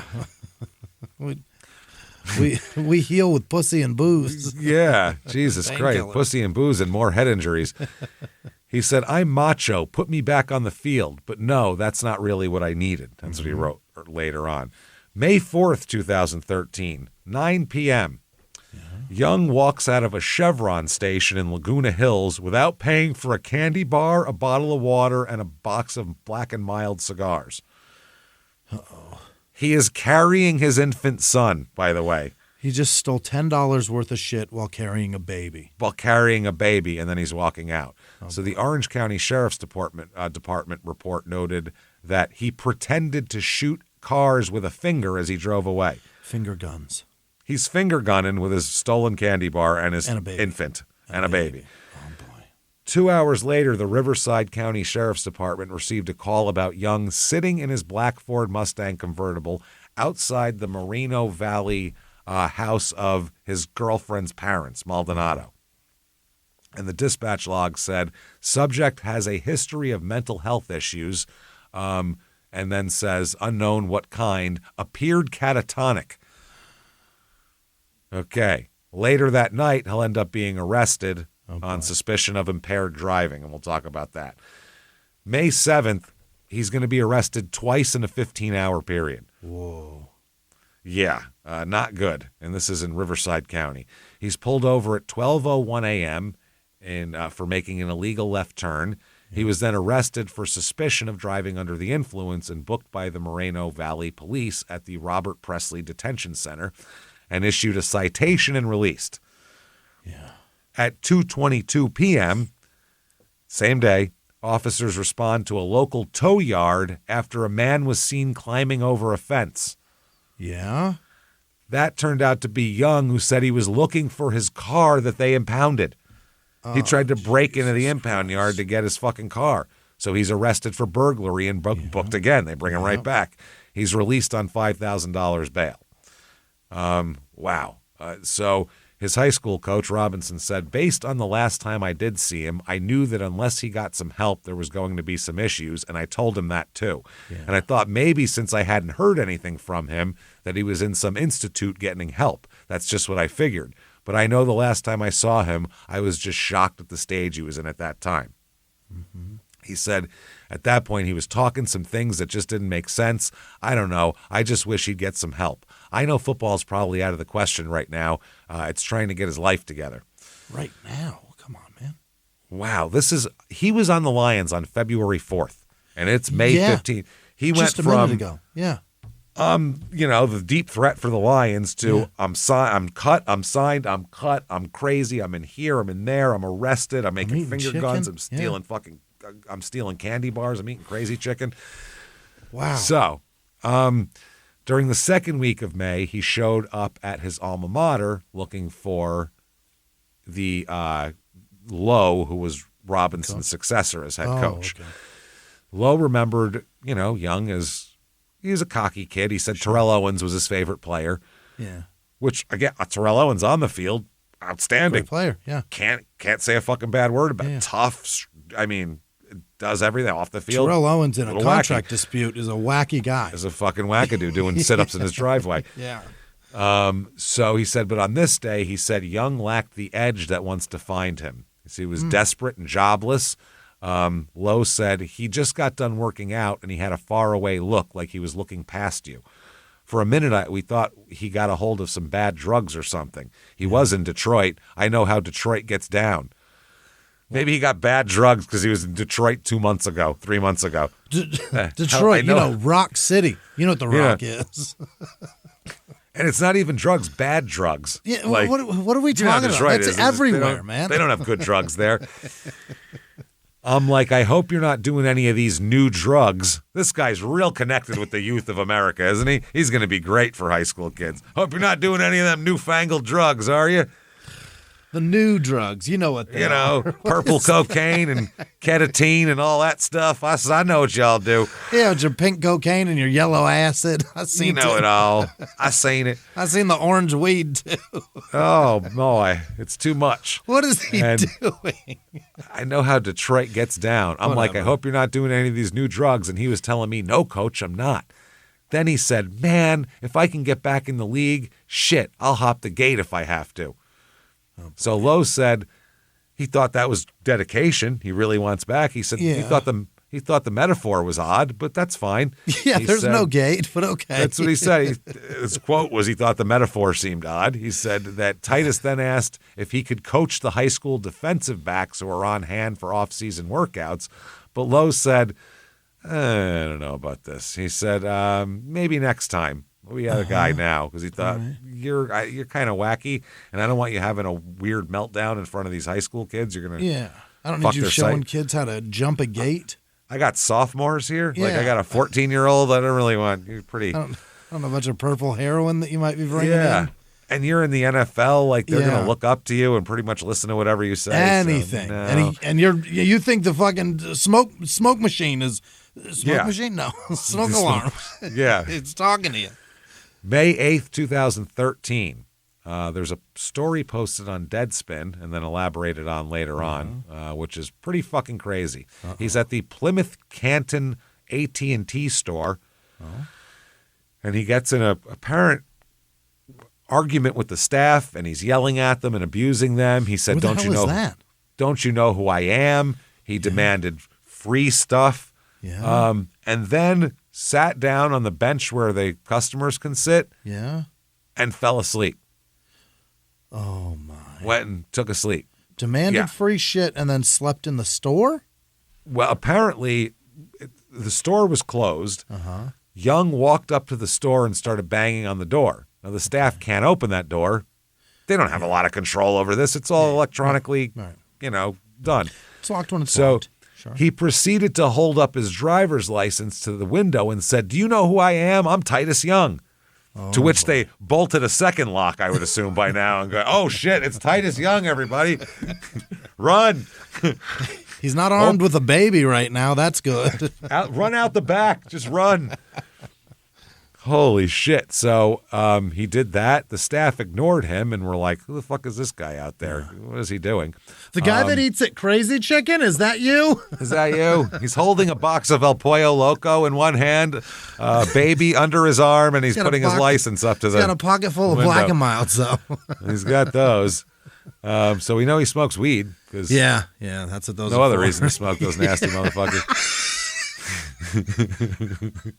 Unless you're like sound like me. Yeah, unless you're like a 70-year-old man who really wants to puff on something. Yeah. So he then called, this is from the manager, said, quote, he called my employee, quote, grimy, banged on the window and stormed off. Come here, you grimy bitch, open the door. Oh, my God. That's fucking hilarious. Grimy. Jesus Christ. So he had his sister with him, and he complained to anyone who would listen that he had been kept out the night before and deserved everything in the store for free. So he came back the next day and was like, you guys wouldn't serve me last night. So now you should give me shit for free. Okay. Wow. They said his sister pushed him off to the side. She looked like she had common sense. She looked like his wrangler, is what the person in the store said. He then sat on the bench in the center of the store and went to sleep. And the person from the store said he was just sawing logs, snoring. Kids were looking at him and laughing. What? Like, this guy's passed out laughing. He fell asleep so hard he was snoring. Yeah, that's fucking amazing. Then, about a week later, remember the Louis Delmas guy? The guy got in a fight with? Sucker punched, yeah. Okay. He came into the store. And the staff was telling them about it. They're like, dude, that one guy that played, what the fuck is up with him? And he's like, yeah, he's crazy. That guy sucker punched me. Randolph, who worked at the store, said he was making fun of him, meaning Delmas was? Delmar was. Delmas said he was making fun of him, calling him a punk. It was pretty funny. He was just laughing about it. He added that lots of Lions players stopped into the store because of its convenient location, and every other player was nice to deal with except Titus. Oh, boy. Randolph, who worked at the store, said Brandon Pettigrew came in there. He was super nice. All the other players were nice. But Titus, he was just a punk. Here is the picture of him sleeping in the store. They took a pic. Whoa. Yeah, he this put is the hoodie over his 2013. eyes. He's got a hat on and a hoodie over the hat. But this is 2013. You pass out in a store, someone's taking a picture of that shit. Especially if you're snoring, man. Sawing loudly. Even if you're not famous, someone will take a picture of that and post it on social media. Specifically if you're not famous. But if you're famous, holy shit. May 12th, 2013.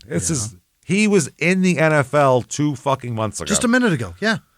Okay. Wow. He is arrested for the third time this week around 11:30 p.m. in San Clemente, California, after police say he broke into a home of the 3700 block of Calle Casino, according to Lieutenant Joe Balicki of the Orange County Sheriff's Department. When officers arrived at the home, he fled on foot, which that's a pretty good strategy if you got 4.4 speed. Yeah. How many cops have 4.4 speed with a gun belt on? There was a brief pursuit. A lot of them don't have 4.4 naked. Shit. 4.4. If you gave them a second, they don't have 4.4. You gave them a second handicap, they still don't have a 4.4. Are you kidding me? That's crazy. The normal guy, some 45-year-old normal guy with a beer gut, he's not running a 5.4. I guarantee it. I mean, he's running like a 6'9". I may have to see if my kids will time me and see what I run. I'll bet it's 7 seconds. It sure as fuck ain't a 4.4, I'll tell you that much. So he takes off. I think he got hemmed up somewhere and couldn't get away. So he then fought with the officers. Oh, God. They said, one of the cops said, there was a brief struggle. He wanted to fight with the deputies. They ended up subduing him. So he's charged with burglary, assault on a police officer, and resisting arrest. You bet. Nobody was injured in the struggle, and nothing was stolen from the home. So we're trying to figure out what the fuck is going on here. On May 12th, Robinson, his old coach, and his wife were having lunch with their daughter when their son, Jason, rushed through the door in tears. I said, "What's wrong with you?" Robinson said. My son said, "Daddy, haven't you—" He's a grown man who calls his father Daddy. I hate that. I hate that. He said, "Daddy, you haven't seen the news? They say Titus got arrested again in San Clemente." Now, Robinson said, first of all, what the fuck was he doing in San Clemente, which is an hour away from where he lives? Right. And Young's girlfriend live outside of L.A., not in San Clemente, in Moreno Valley, where he was arrested the last time. San Clemente is an hour south in Orange County. And Robinson said, quote, "If you're black, you don't go to Orange County, especially not San Clemente." Really? Apparently a lot easier to get arrested there. Okay. Orange County, it's a little Orange little County white there. For sure, yeah. So this is a lot. Now, his dad, Richard Young, Titus's dad, blamed concussions from football for his son's severe mental problems. Okay. That is what the Orange County Sheriff's deputy wrote in a report when he was talking to his dad. He said the report said, a police report said, "Richard told me his son often acts catatonic and that he would not be able to speak coherently to me." Oh, boy.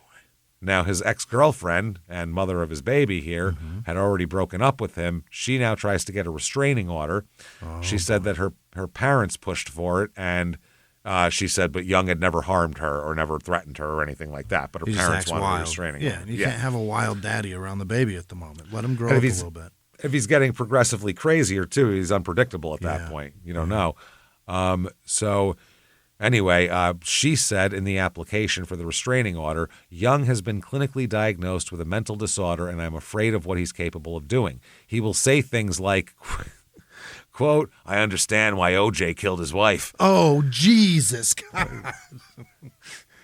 Especially if an NFL player says that to you, you take that shit seriously. A guy that's understand. Got clinically dianosed mental health issues, and he's sitting here telling you, you know. He didn't do it like Chris Rock either. He didn't say like, "Fuck another man, driving your car, living in your house, blah, blah, blah, blah, blah, but I understand." Yeah. He didn't say it that way. Right. He just said, I understand why you did it. In an argument, "I understand why O.J. killed his wife." And you're like, oh, shit. Oh, you just said crime of passion is what you feel right now. Wow. Okay. Shit. Jesus. He's like, crime of passion is in your heart. now. Yeah, at this moment. She said he's gotten mad and yelled at my neighbors and tried to fight multiple people that he doesn't even know. Oh, boy. She worried about the text messages he sent her, describing himself as, quote, the king. Where is your kingdom, sir? Interesting. We've had a couple people say they were president before. Ike Iabuchi said he was president. Yeah, Again. This might be a thing that is common with mental health of this special. And another thing they all have ideals. Yeah. And especially if you started kind of grandiose to begin with, and then you've gotten hit in the head a lot. Seems like head injuries really exacerbate this. Huh. So she said she didn't think he wanted to get help. Oh. Okay. Young, by the way, wrote in his diary about the Orange County incident. What I was hearing led me to Orange County, into a multi-million-dollar home. Something was telling me to go get on the freeway and drive. Oh, I'm so glad he's been through therapy. Somebody told him when things happen, write them down. I guarantee that's why he has this diary. It's possible. He might also just be trying to figure out what the fuck is going on. That's possible, certainly. But that the way he worded that stinks of a therapist telling him, look, if we want to get to the bottom of this, every time something happens, write down your thoughts. And I don't think he realizes that the thought is not fucking voices. Yeah. That's not what we're trying to figure out. It's two ends of the spectrum, though.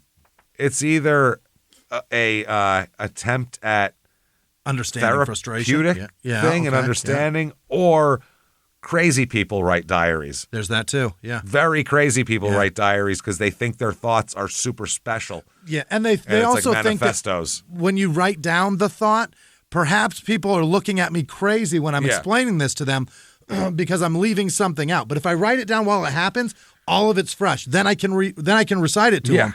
They don't recognize that those words are the exact same words that they're going to say in 3 days. Exactly. So he's either had a good amount of therapy or not nearly enough therapy. One of the two. Somewhere in the middle there. I'm not sure. It's it.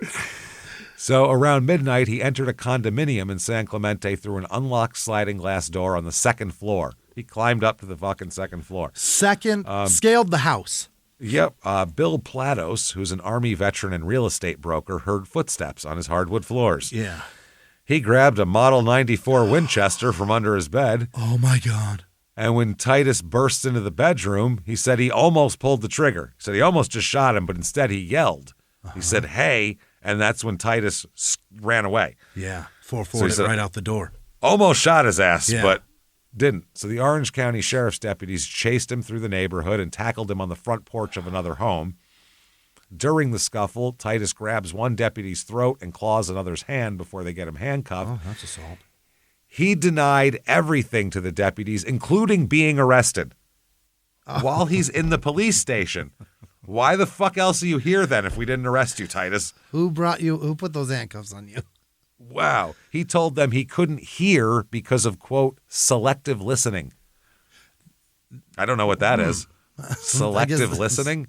Selective hearing is a thing. But selective listening. Yeah. He claimed he didn't remember anything because of too many concussions in the NFL, and then he challenged a deputy to a fight. A fair fight. Yeah.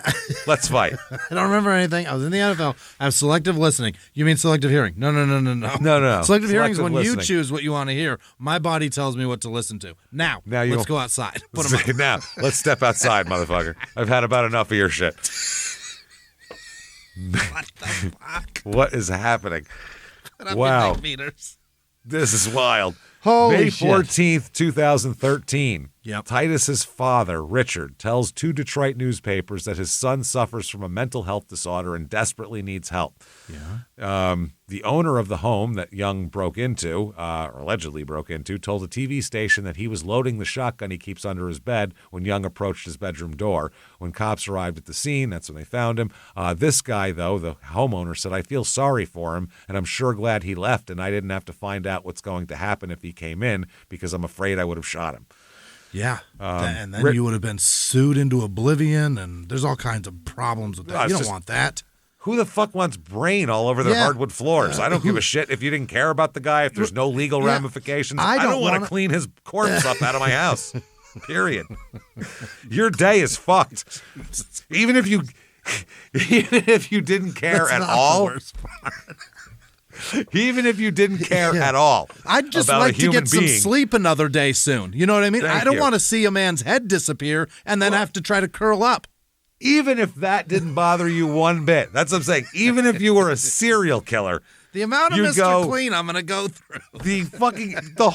Your whole day is fucked. Now you got to call 911. They're going to come, crime scene tape. They're going to talk to you. You got to go down to the station. You're going to be there for 12 hours. They got to process everything. They take your gun away. You got to take over And your house. spick and span's expensive. Your weekend is shit.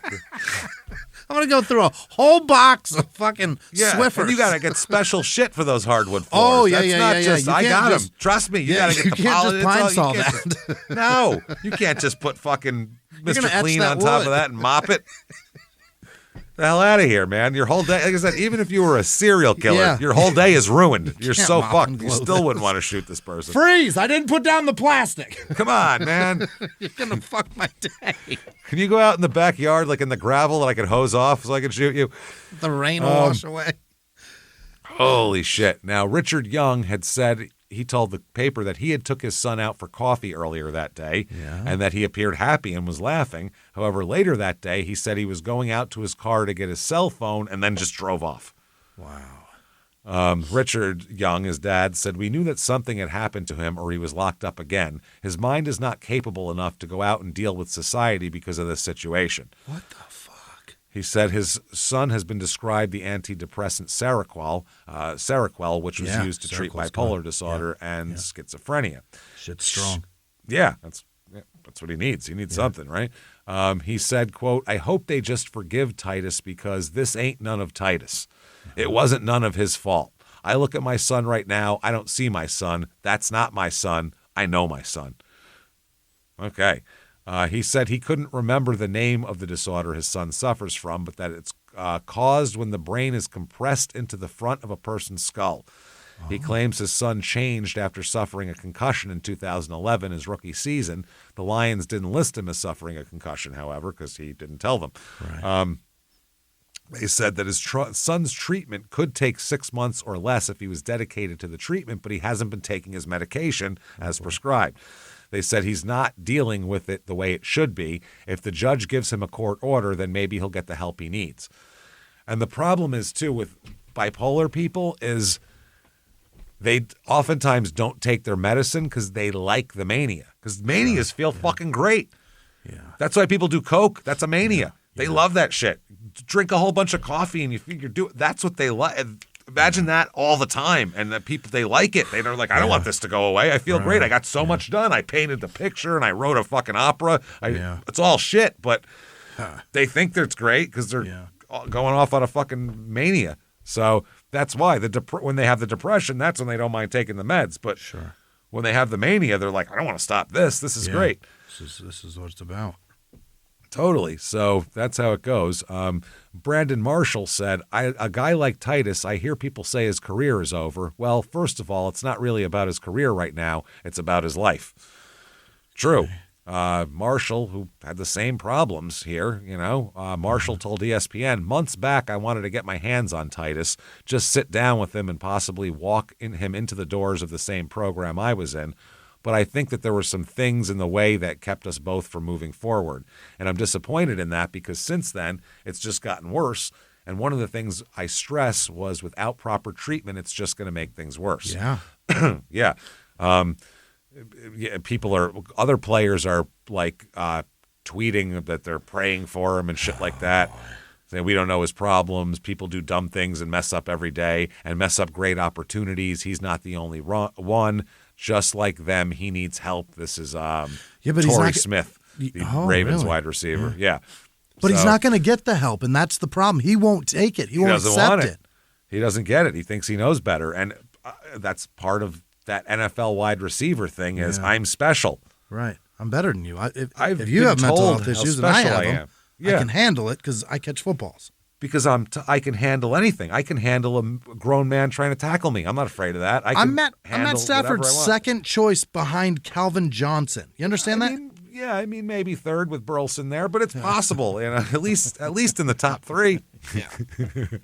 So May 16th, 2013, that's when Maldonado, the mother of the son, Titus Jr., files for a permanent restraining order, says that he has threatened her now. So now it's to the next level. Yeah. This is not good. May 26, 2013, it gets weirder. Okay, I'll read from this article.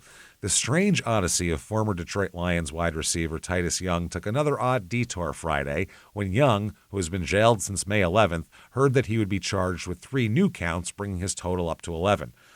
The 3 new counts were mentioned today at a pretrial hearing in Orange County Superior Court. The Detroit Free Press reports the counts are attempted residential burglary, a felony, and misdemeanor counts of obstruction and vandalism. His attorney said that it's from that attempted burglary. He's wasn't burglaring. He didn't know what he was doing, and yada, yada, yada. But his bail has been increased and all sorts of shit like that. The prosecutor said Mr. Young poses a danger to the community. And basically they're saying whatever the bail amount is, his family doesn't seem inclined to get him out of custody. They kind of want him in custody getting help. Yeah. That's, what they're talking about here. So that's very interesting. So they said they don't know what's going on. The people at the jail said, or the prosecutor said that's between Titus and his family. Mm-hmm. And they said, and they think that it's best that he stay in jail right now. And he said yes. So in court Friday, Young appeared inside a protective cage wearing inmate orange and was addressed by the judge. Good morning, sir. He doesn't reply. Says to Titus, can you hear me? And he doesn't reply. Oh, boy. He just sits there. Then he said, are you Titus Demetrius Young? No reply. So then he calls the attorneys to the sidebar and said, what are we doing here? Yeah. During the next 12 minutes, they said Young stood at attention, his head tilted back, his eyes closed most of the time. At one point, during the long private discussion between the judge and the attorneys, Young's father called out to him, and he didn't reply to him either. Okay. So they said that it's Young's right to remain silent if he really wants to. I mean, he's his lawyer, so he's like, well, I don't know. But he probably should at least acknowledge to the fucking judge what's going on here. Finally, June 6th, 2013, after 27 days in prison, he is released after posting 10% of his bond. His family had refused to bail him out, saying that, he needs to get some goddamn help. Yeah. And he wasn't getting help. So now he's just out wandering the streets, which is great. The NFL's trying to get ahead of this thing. Oh, boy. This is an article in the paper headlined, NFL reached out to help Young before his arrest last month. Hey, look, we tried to help him. Oh? That's what they're trying to say.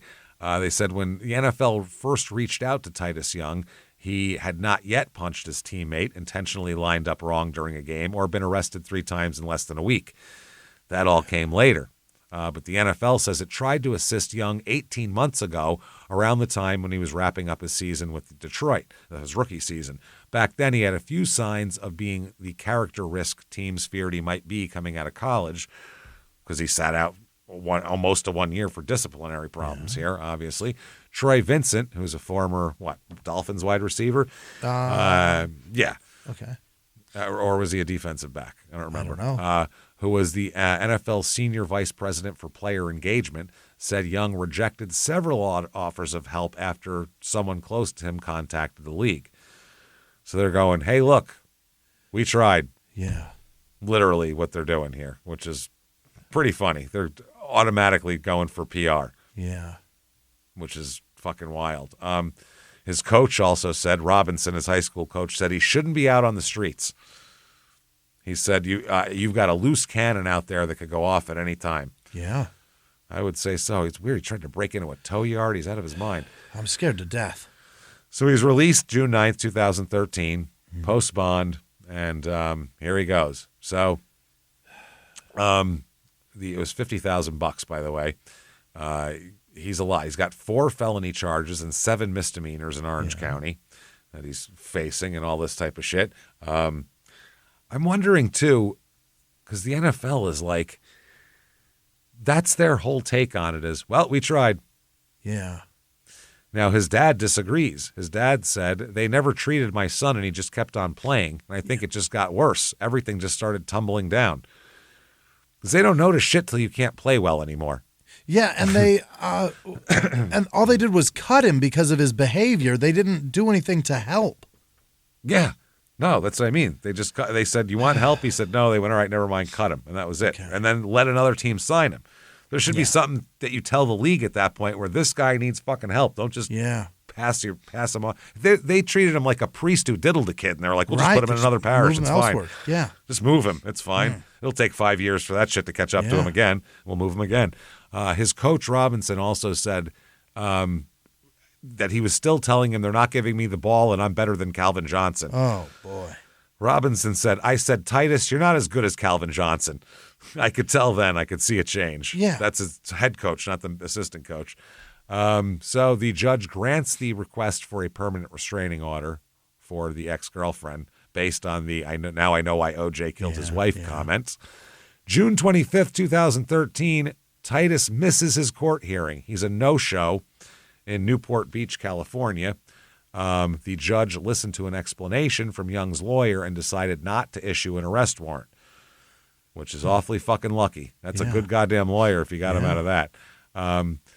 So July 3rd, that was June 25th. July 3rd is his next court date, and guess what he does?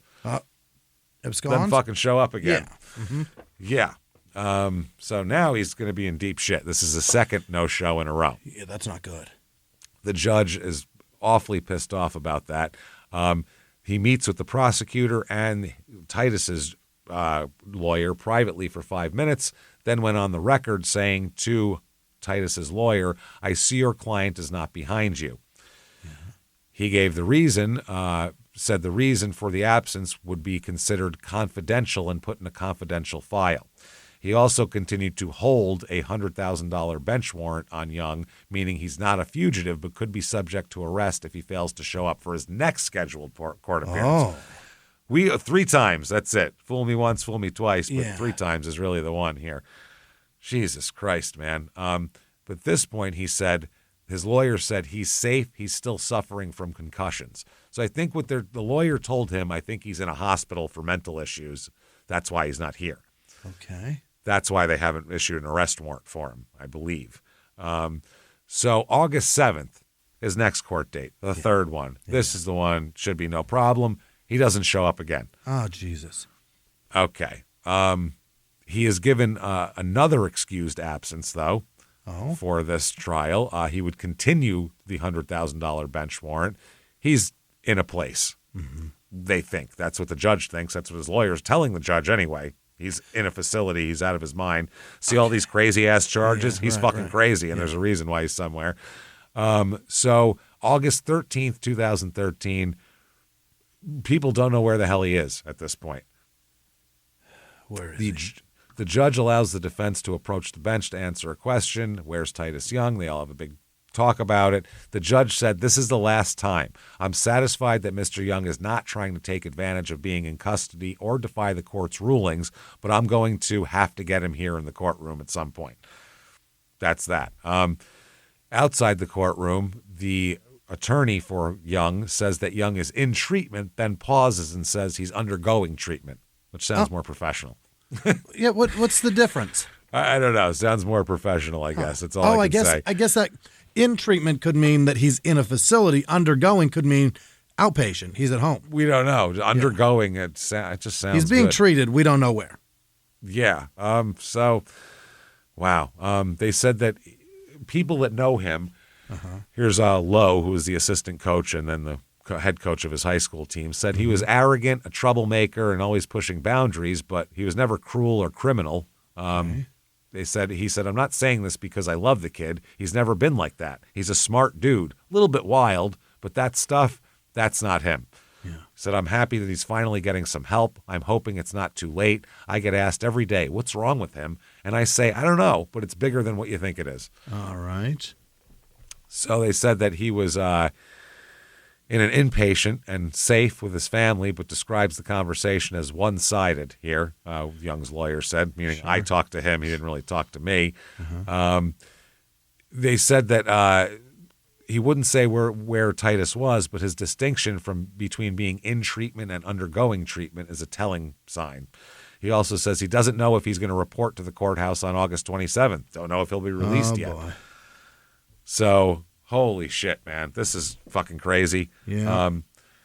He's in there, and he does. His family's around him, and they visit him and wherever he is. And, he gets a lot of well-wishers because there are people that want him to succeed because he was a nice guy before, and they don't want him to be in the situation he's in. You know what I mean? There's even some people that want to give him a job. Really is. Some people want to hook him up. Sure. They want to help him out. You feel bad for him and you want to encourage him. Yeah. Especially one particular visitor who came and knocked on the door. It was Vince McMahon. Oh, my God. Former CEO of WWE. Yeah. And he says...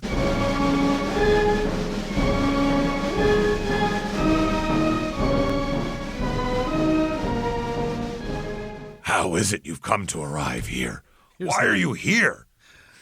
Well, what did they do to you? Here's the guy who can't fuck up. What did they do to you? They're saying there's something wrong with you right now? You're perfect. This is the exact state I want a wrestler in. You're perfect. You're already broken in. You're broke. You're like year 3. Like you're ready to be a star right now. You come in. Yeah. Oh, you come in. Oh boy, we're gonna tell you what. I'll tell you. Yeah. This is what we're gonna do. Okay, we're gonna give you a character. You're gonna be the crazy guy. That's what you're gonna be. Yeah, the crazy guy. You just come in and you yell at people for no reason. You come in, you slap the ref across the face. That's the first thing you do. You slap the ref across the face. Then you blow bubbles for no reason. You just end right in the ring. Out of your spit. You do that. Yeah, make them float off your tongue. Remember when you did that when you were a kid? Make them do that. That's right. And then black and mild. Yeah, that's right. And then dry hump.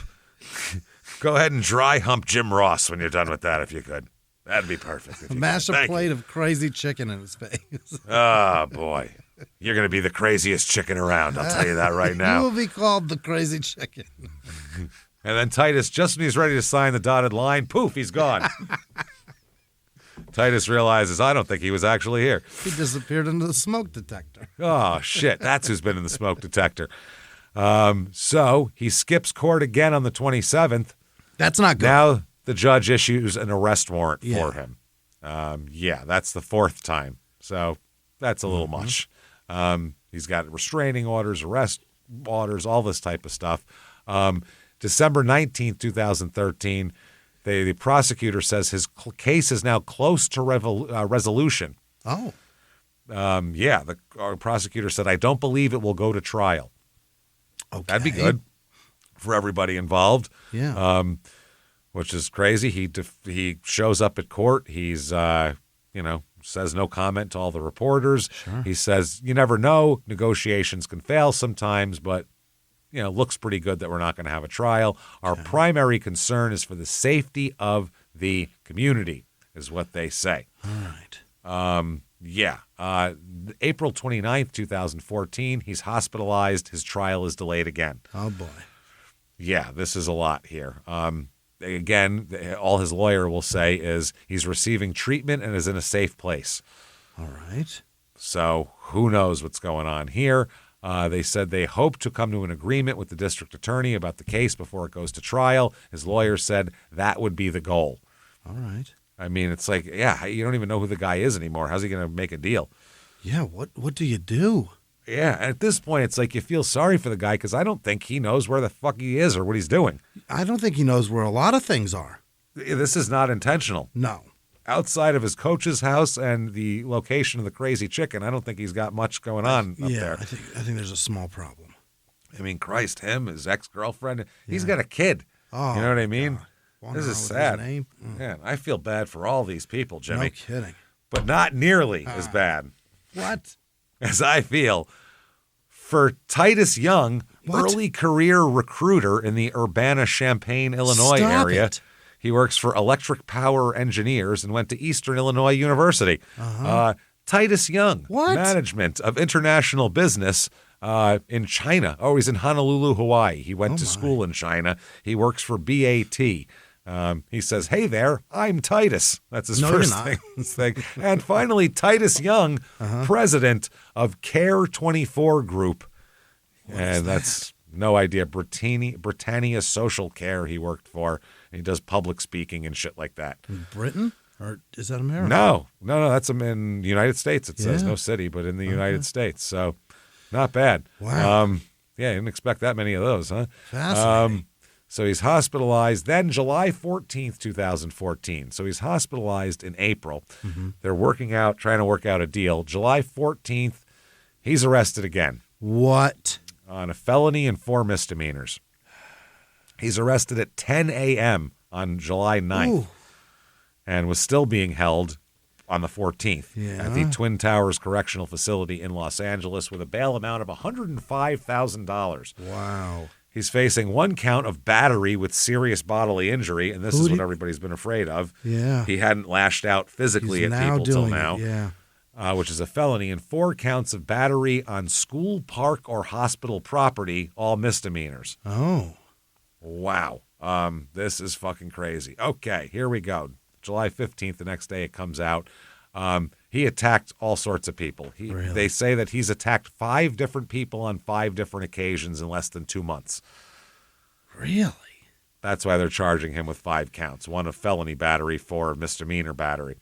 According to the documents, he attacked both men and women. Cops say his first attack took place on May 28th, then on June 1st, June 26th, July 1st, July 8th. Just all the time. All the time. They say the most serious attack was July 8th, so it escalated too. Yeah. That's when Titus knocked out another man who had to be hospitalized and was charged with felony battery. July 8th, 2014. Let's talk about one of these people. We'll go over the list of people he beat up. Holy shit. He had been accused of, this is in early July 2014, he was in Martin Luther King Jr. Community Hospital, was accused of assaulting 4 previous people in the last 2 months, and his lawyer, Brian Hurwitz, visited the family in the hospital. Okay. Young wrote in his diary, "I told my mother, don't bring my attorney. To my surprise, there he is." Uh-oh. Now, when his lawyer told Young he couldn't go home, he punched his own attorney. Oh, my God. Which is the dumbest fucking thing Yeah, you could do. I don't want you here anyway. Knocked him unconscious and broke his nose. Whoa. Yeah, dumb. Jesus, I guess they were meeting at the hospital there, and he got super angry, and that's it. According to the report, Young stood up from his chair, punched Hurwitz several times to the face. Wow. After being punched by Young, Hurwitz said he lost consciousness. After regaining consciousness, Hurwitz said he was bleeding profusely from his nose and that his nose was swollen and felt broken. He also had pain in his forehead and jaw area. He was treated by paramedics and taken to another hospital. Yeah. We can't take him here?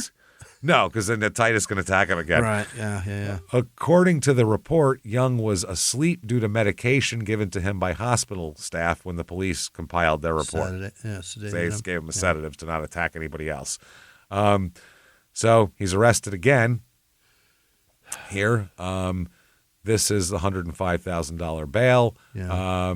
Okay, they're going to talk about this. Jesus Christ. He's still... his father's still saying it's the NFL's fault, too, which partially, yeah. He said he's had a problem since his concussion. He said that the CAT scan shows that he's had problems. It's been going on a long time. We don't know what we're going to do right now.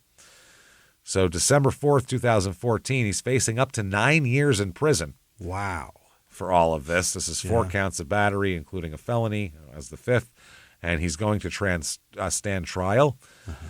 And, February 1st, 2015, the headline is Titus Young suffering from brain injury reportedly caused by football hits.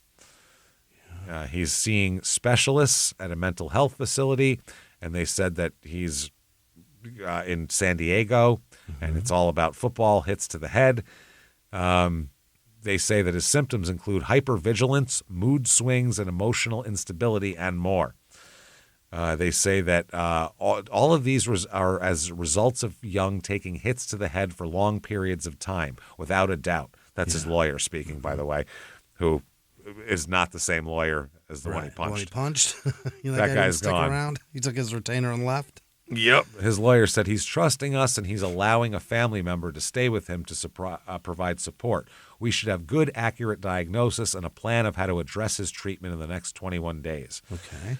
May 5th, 2015, here he is in court. He is, he's going to be sentenced here.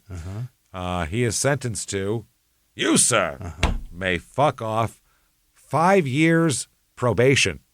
What? He got 5 years probation and 1 year of inpatient treatment and therapy at the Crosby Center in Escondido, California. Okay. He's already been there for 3 months, so he's got some time served almost there. Done in Escondido? And he'll get 99 days of credit served, so he could be a free man by next February, and this is May. Jesus. Yep. He said, quote, I feel good. That's what he told everyone. I feel good, too. You didn't get anything. They say it builds itself as a non-12-step drug and alcohol rehab center as well as brain injury treatment center that's helped a bunch of NFL players prepare their claims for benefits under the NFL's concussion lawsuit settlement. Okay, that's good. So Young could have been sentenced to 3 years in state prison for breaking his attorney's nose, or he could have been ordered back for testing or whatever it is. After making the ruling and hearing Young agree to the terms, the judge stared at him and said, I can't tolerate any violation from you. You should not consider this a first chance or a second chance. You've had a lot of chances. This is your last chance. This is the biggest chance you've been given, and you won't get another one from me. If I learn that you've in any way harmed anyone, you'll do time. Okay. So now the people at the Crosby Center trumpet him as an ideal patient and non-threat. Yeah. I guess under treatment he does fine. Very well.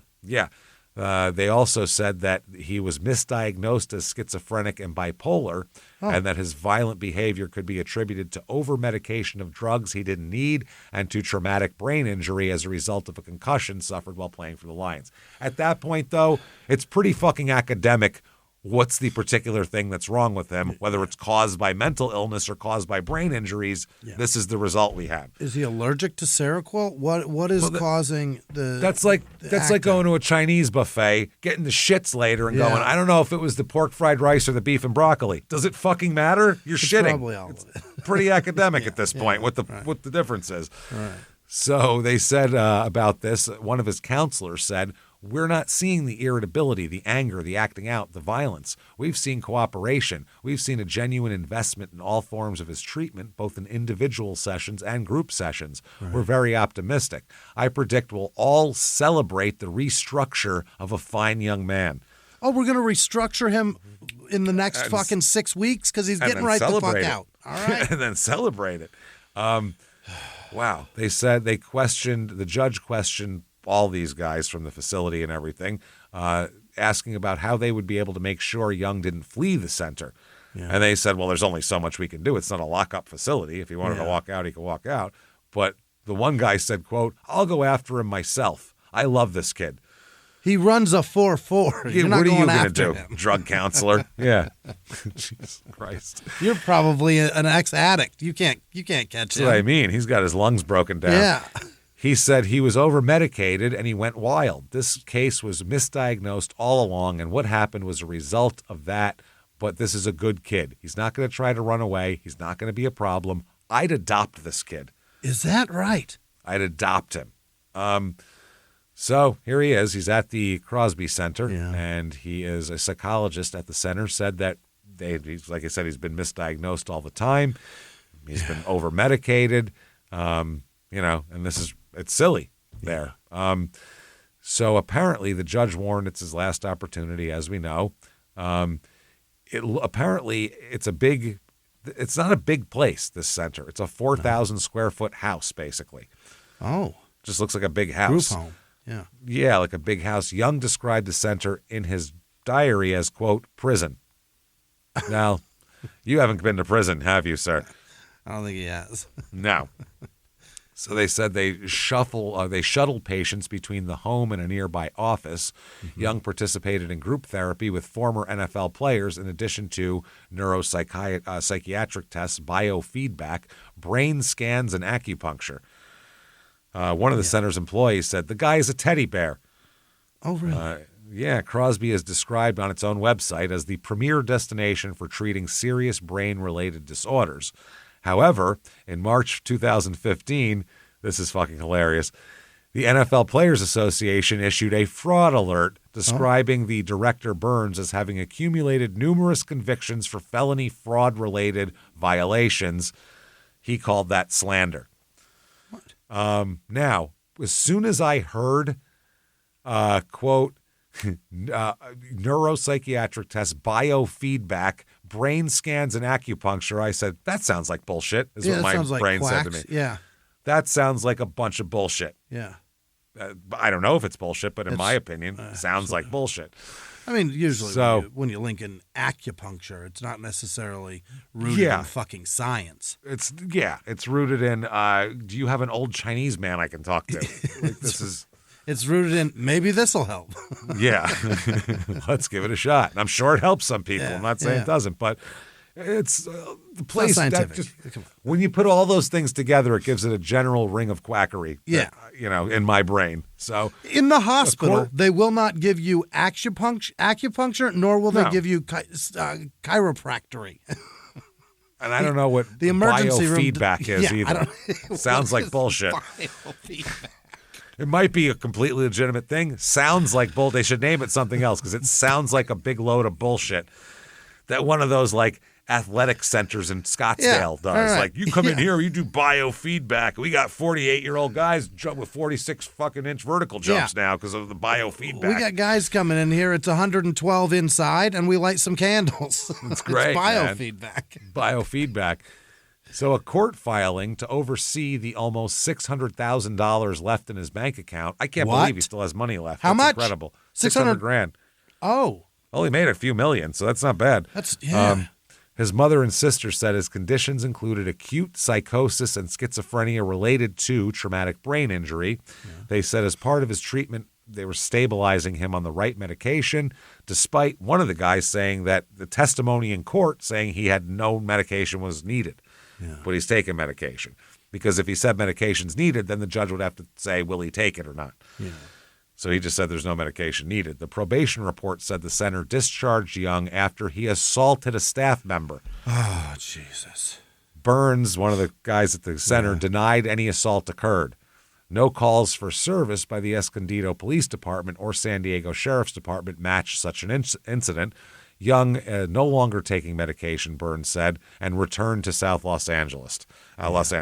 Now, Young wrote in his diary, my mindset during the time wasn't focused and disciplined to go back to the NFL. Obviously, I had no business back in the hood.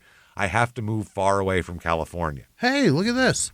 Yeah, because they send him back to just his neighborhood where he's just going to be a fucking mess and know people and terrible and feel terrible. Let's see. Here is February 2016.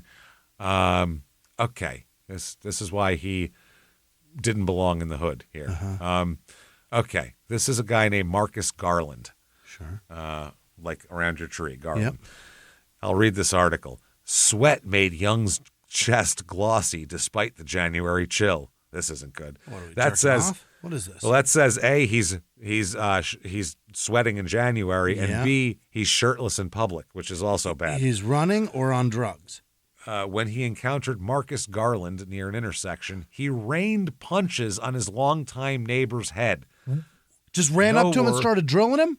No words, no warning. Just started fucking raining blows down upon him. Whoa. They had never fought. They'd never argued. Garland later testified, not even earlier in the day when Young took Garland's bike without permission and announced that he had, quote, urinated on himself. He took his bike and said, I pissed myself, and then rode away on his bike. Oh, boy. Okay. Garland said the blows felt as though they were coming from a piece of metal. The beating continued after he tumbled to the ground. He needed 8 stitches to close the gash on the right side of his head. L.A. police officers found Young hiding behind a large plant in his parents' backyard a half block away. Richard Young told officers his son tried to fight him, the probation report said. He then tried to fight the officers, too, before they took him into custody. Shit. Wow. He was bailed out at 2:25 a.m. and driven back to the Crosby Center. I'd say take him somewhere else. Yeah. Later that morning, Escondido police responded to the center for a welfare check on Young because he was, quote, acting aggressive, yelling, and speaking to a relative in an aggressive manner. He wasn't taken into custody and then surfaced that evening in downtown Carlsbad. Oh, boy. He harassed an employee for drugs at a clothing store. Huh? It's a very nice place, by the way. Carlsbad, and you're just wandering in going, who's holding? Give me drugs. Like, well, yeah, I have pants. This is an Abercrombie, sir. Then tried to start a fight. Broke a video game machine at the Pizza Port Brewing Company and attempted to fight passersby in the street. Just anyone passing by. Police arrested him again, and he was later charged with 5 crimes, including battery, making criminal threats, and vandalism. Yeah. Holy shit. This is fuck. So he's arrested again, obviously charged with felony battery with serious bodily injury following this beating the shit out of that poor Garland guy. Could face up to 4 years in prison and an additional 5 years due to his prior arrests, too. So he can get 9 years because he was on goddamn probation.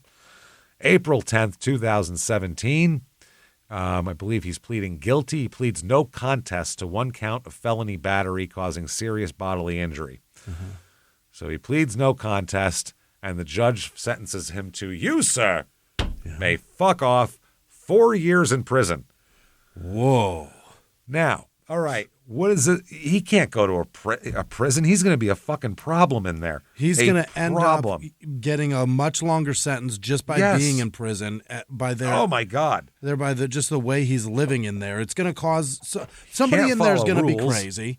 Yeah, he can't follow rules, and he's violent now, and he's strong and young. Yeah, and you can't have dangerous young crazies around other young crazies. You're going to have young crazy warfare. It's fucking wild. He needs so much help.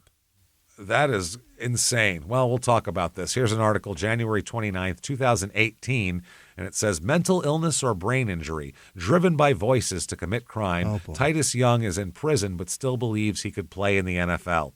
What? He still thinks he's taken Megatron's spot. He still thinks so. Fuck, man. I'll read this article. The former NFL wide receiver with Fear God etched in his biceps and his mother's name written over his heart opened the worn black composition book with faded newspaper photograph of retired NBA player Meta World Peace taped to the cover. That's who he's got on the tape to the cover. That's his idol. A man with bipolar. Terrell Owens and fucking Ron Artest. Titus Young was once classified among the most dangerous inmates at the Twin Towers Correctional Facility in Los Angeles and spent most of his days in lockdown. In early 2017, he started to write. He said at one point, I've made so many mistakes, I have become a little ashamed of being Titus Young. A lot of the stuff I've done was out of my control during the time. I was hearing voices. Hearing voices is no joke. It's actually very scary. I feel like someone is trying to come kill me. He's got his diaries, 141 pages. Starts on February 2nd and finishes about 2 months later. He hopes to turn it into a book. Whoa. Wow. He says that he asked relatives to share excerpts with the Los Angeles Times rather than agree to do an interview. Entries meander from one topic to another, some written in textbook cursive, others in printing that's barely decipherable. That's where his state of mind is.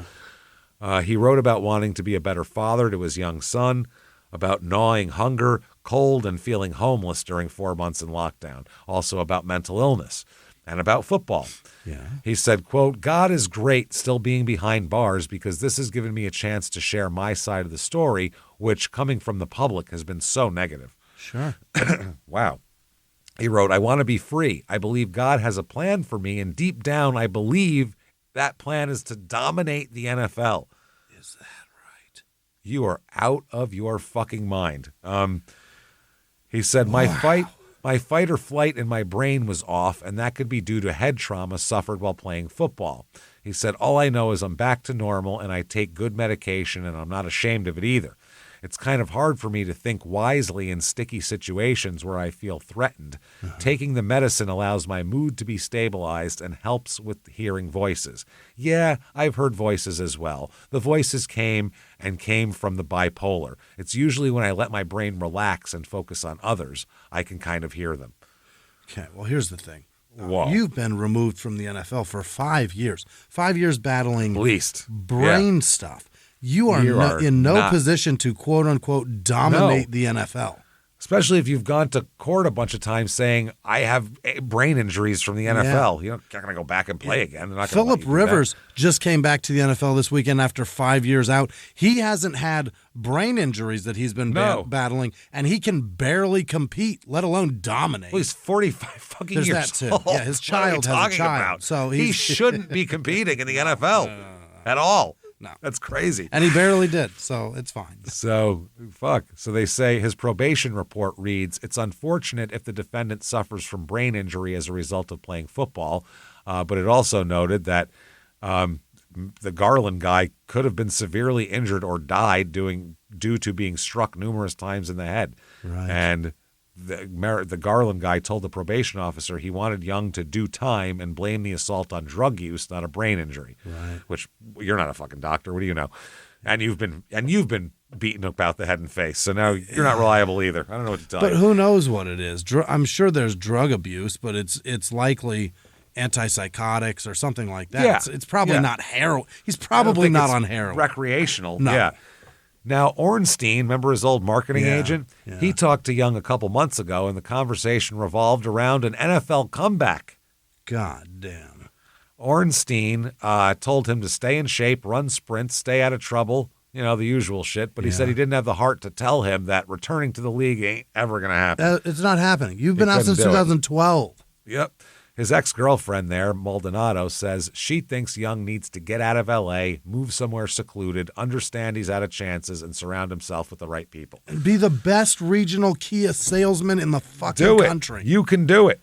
You can. You know what? Go to that AT&T store. Yeah.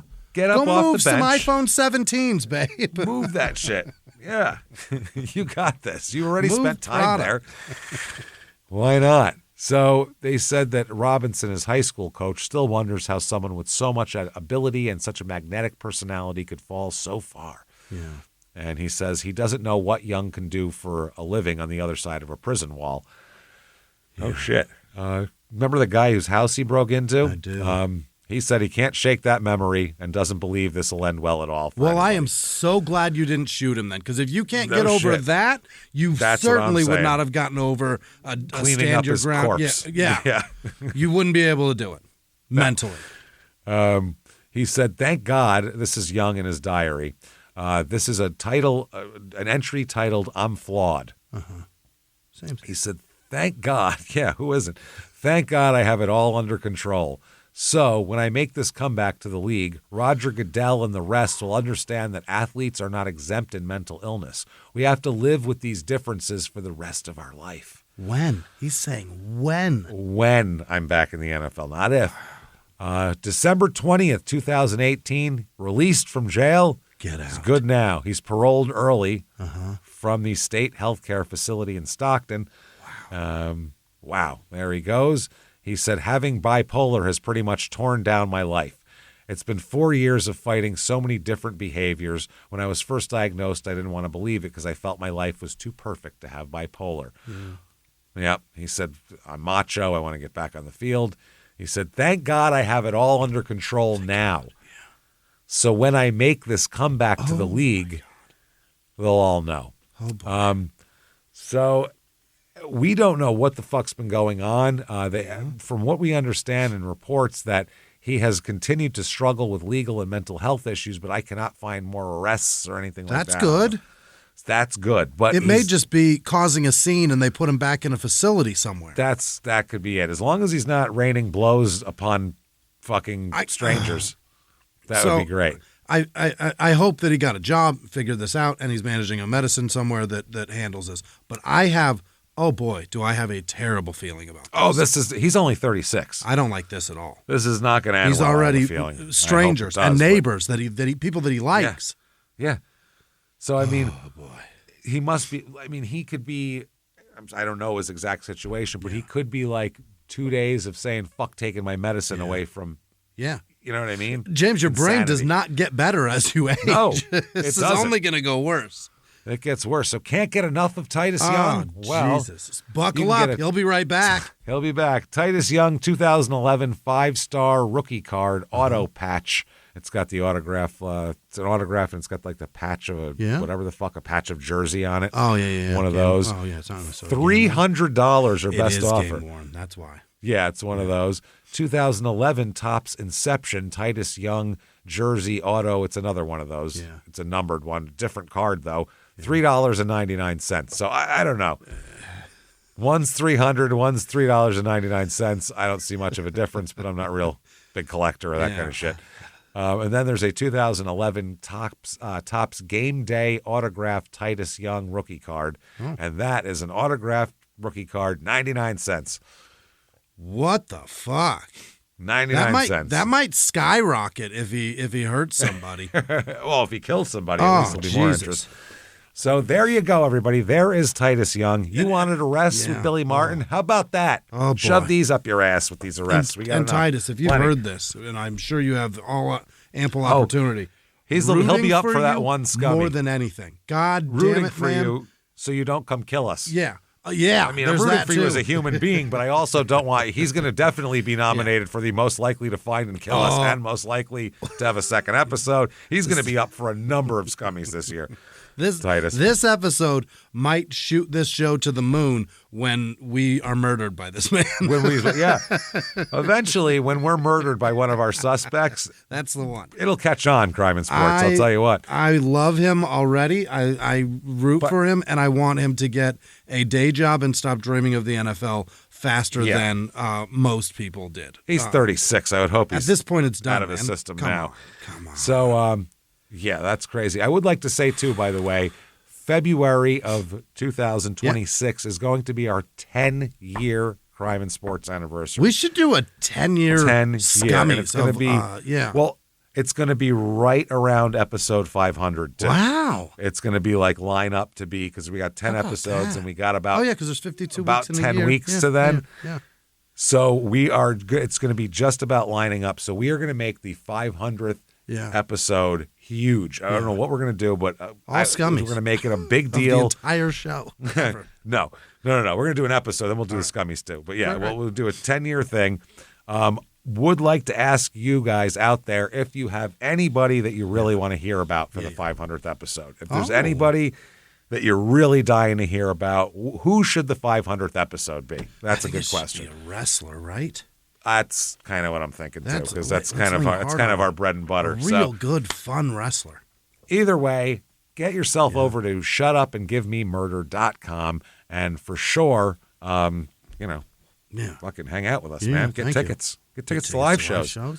Small Town Murder, tons of live shows next year for Small Town Murder. 1 year Stupid Opinion show as well in Phoenix on March 21st. Just read over the cities that you can get your tickets in. Nashville, Durham, Atlanta, Phoenix, Salt Lake City, Denver, Buffalo, Royal Oak, Michigan, Milwaukee, Minneapolis, Dallas, San Jose, Sacramento, Tarrytown, New York, and Boston.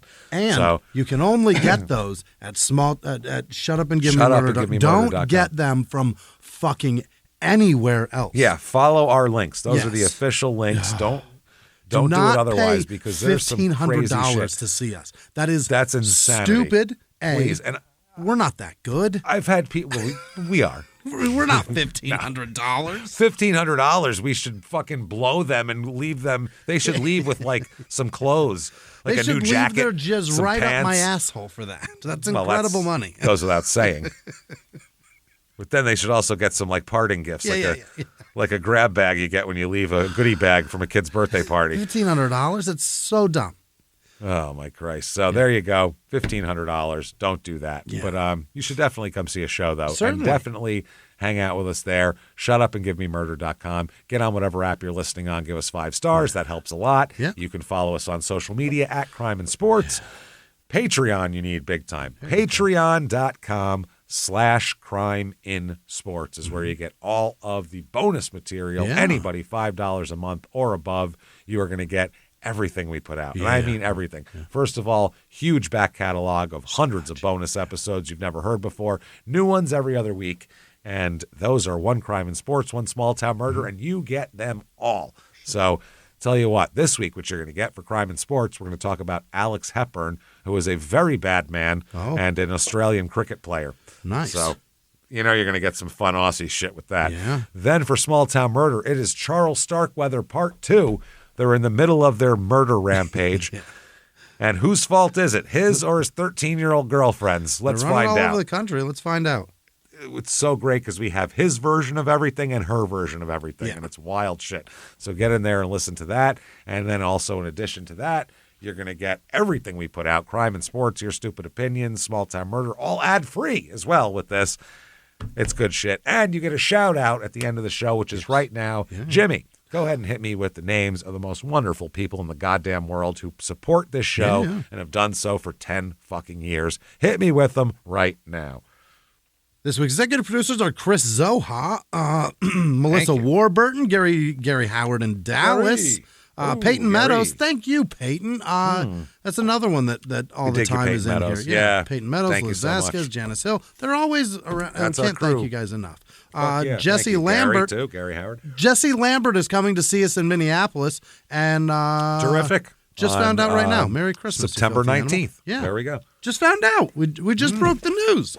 Oh, my goodness. There you go, Jesse. You're coming, motherfucker. Happy birthday. Yeah. We ruined We'll see you then. Merry Christmas. We ruined Christmas. I don't know. We'll see you then, motherfucker. Cam Keshwara. Cam, you're the best. Thanks, Cam. Him and his dad, they're good people. Hooter Stump fucking Orville Pig Dicker. Oh, Good excellent. people, James. I don't know if you know. Always good people. Yeah, it's obvious. It's Amanda good people. Berry gave us a bunch of fucking inheritance money. That was very sweet, Wow, Amanda. thank you so much. Very kind Thank of you. you. I wonder if hope- it's the one that was, I don't think it's that Amanda Berry, right? I don't know. Not. Wasn't I that her hope name no- from Cleveland? Wasn't that her name? I don't remember. I think it was Amanda I'm Berry. hoping. Yeah, I'm hoping nobody else dies. Yeah. Thank you. Other producers, yeah. Oh, yes. Christ, she's been through a lot this year. Is the point? Yeah. Other producers Well, this thank you week: very much. Mama JoJo Tinkler. Oh, yeah, obviously. The Tinkler, the Tink. The tanks. Tinky Happy tanks. Hour checking in Marrero, Louisiana. He's back home. Oh, Steffi with done no that. last name. Levi Wickert. Jessica Solarchik. Neo the Prophet. Demetra C. Caroline Cavalcanti. Rare Jeans. Hey, like the Claudia Crime with no Family. last name. L. Renee Robertson Hansen. Gemma with no last name. Patrick O'Kane. Is that not a fucking hockey player? Oh, I think it's just Kane. Yeah. Kane. It's regular Kane. He's the guy who got accused of a lot of rape, but There I he think is. he got away. All right. They let him off. I think it was. Like he's a largemouth Yeah. ass. Yeah. Exactly. I don't think they landed him in the boat. I think Wriggled he's off the hook is still what he playing. did. Yeah. Amos think with no anything last happened. name. The best college football podcast. I don't know which one that is, but it's the best one. Joe with no last name.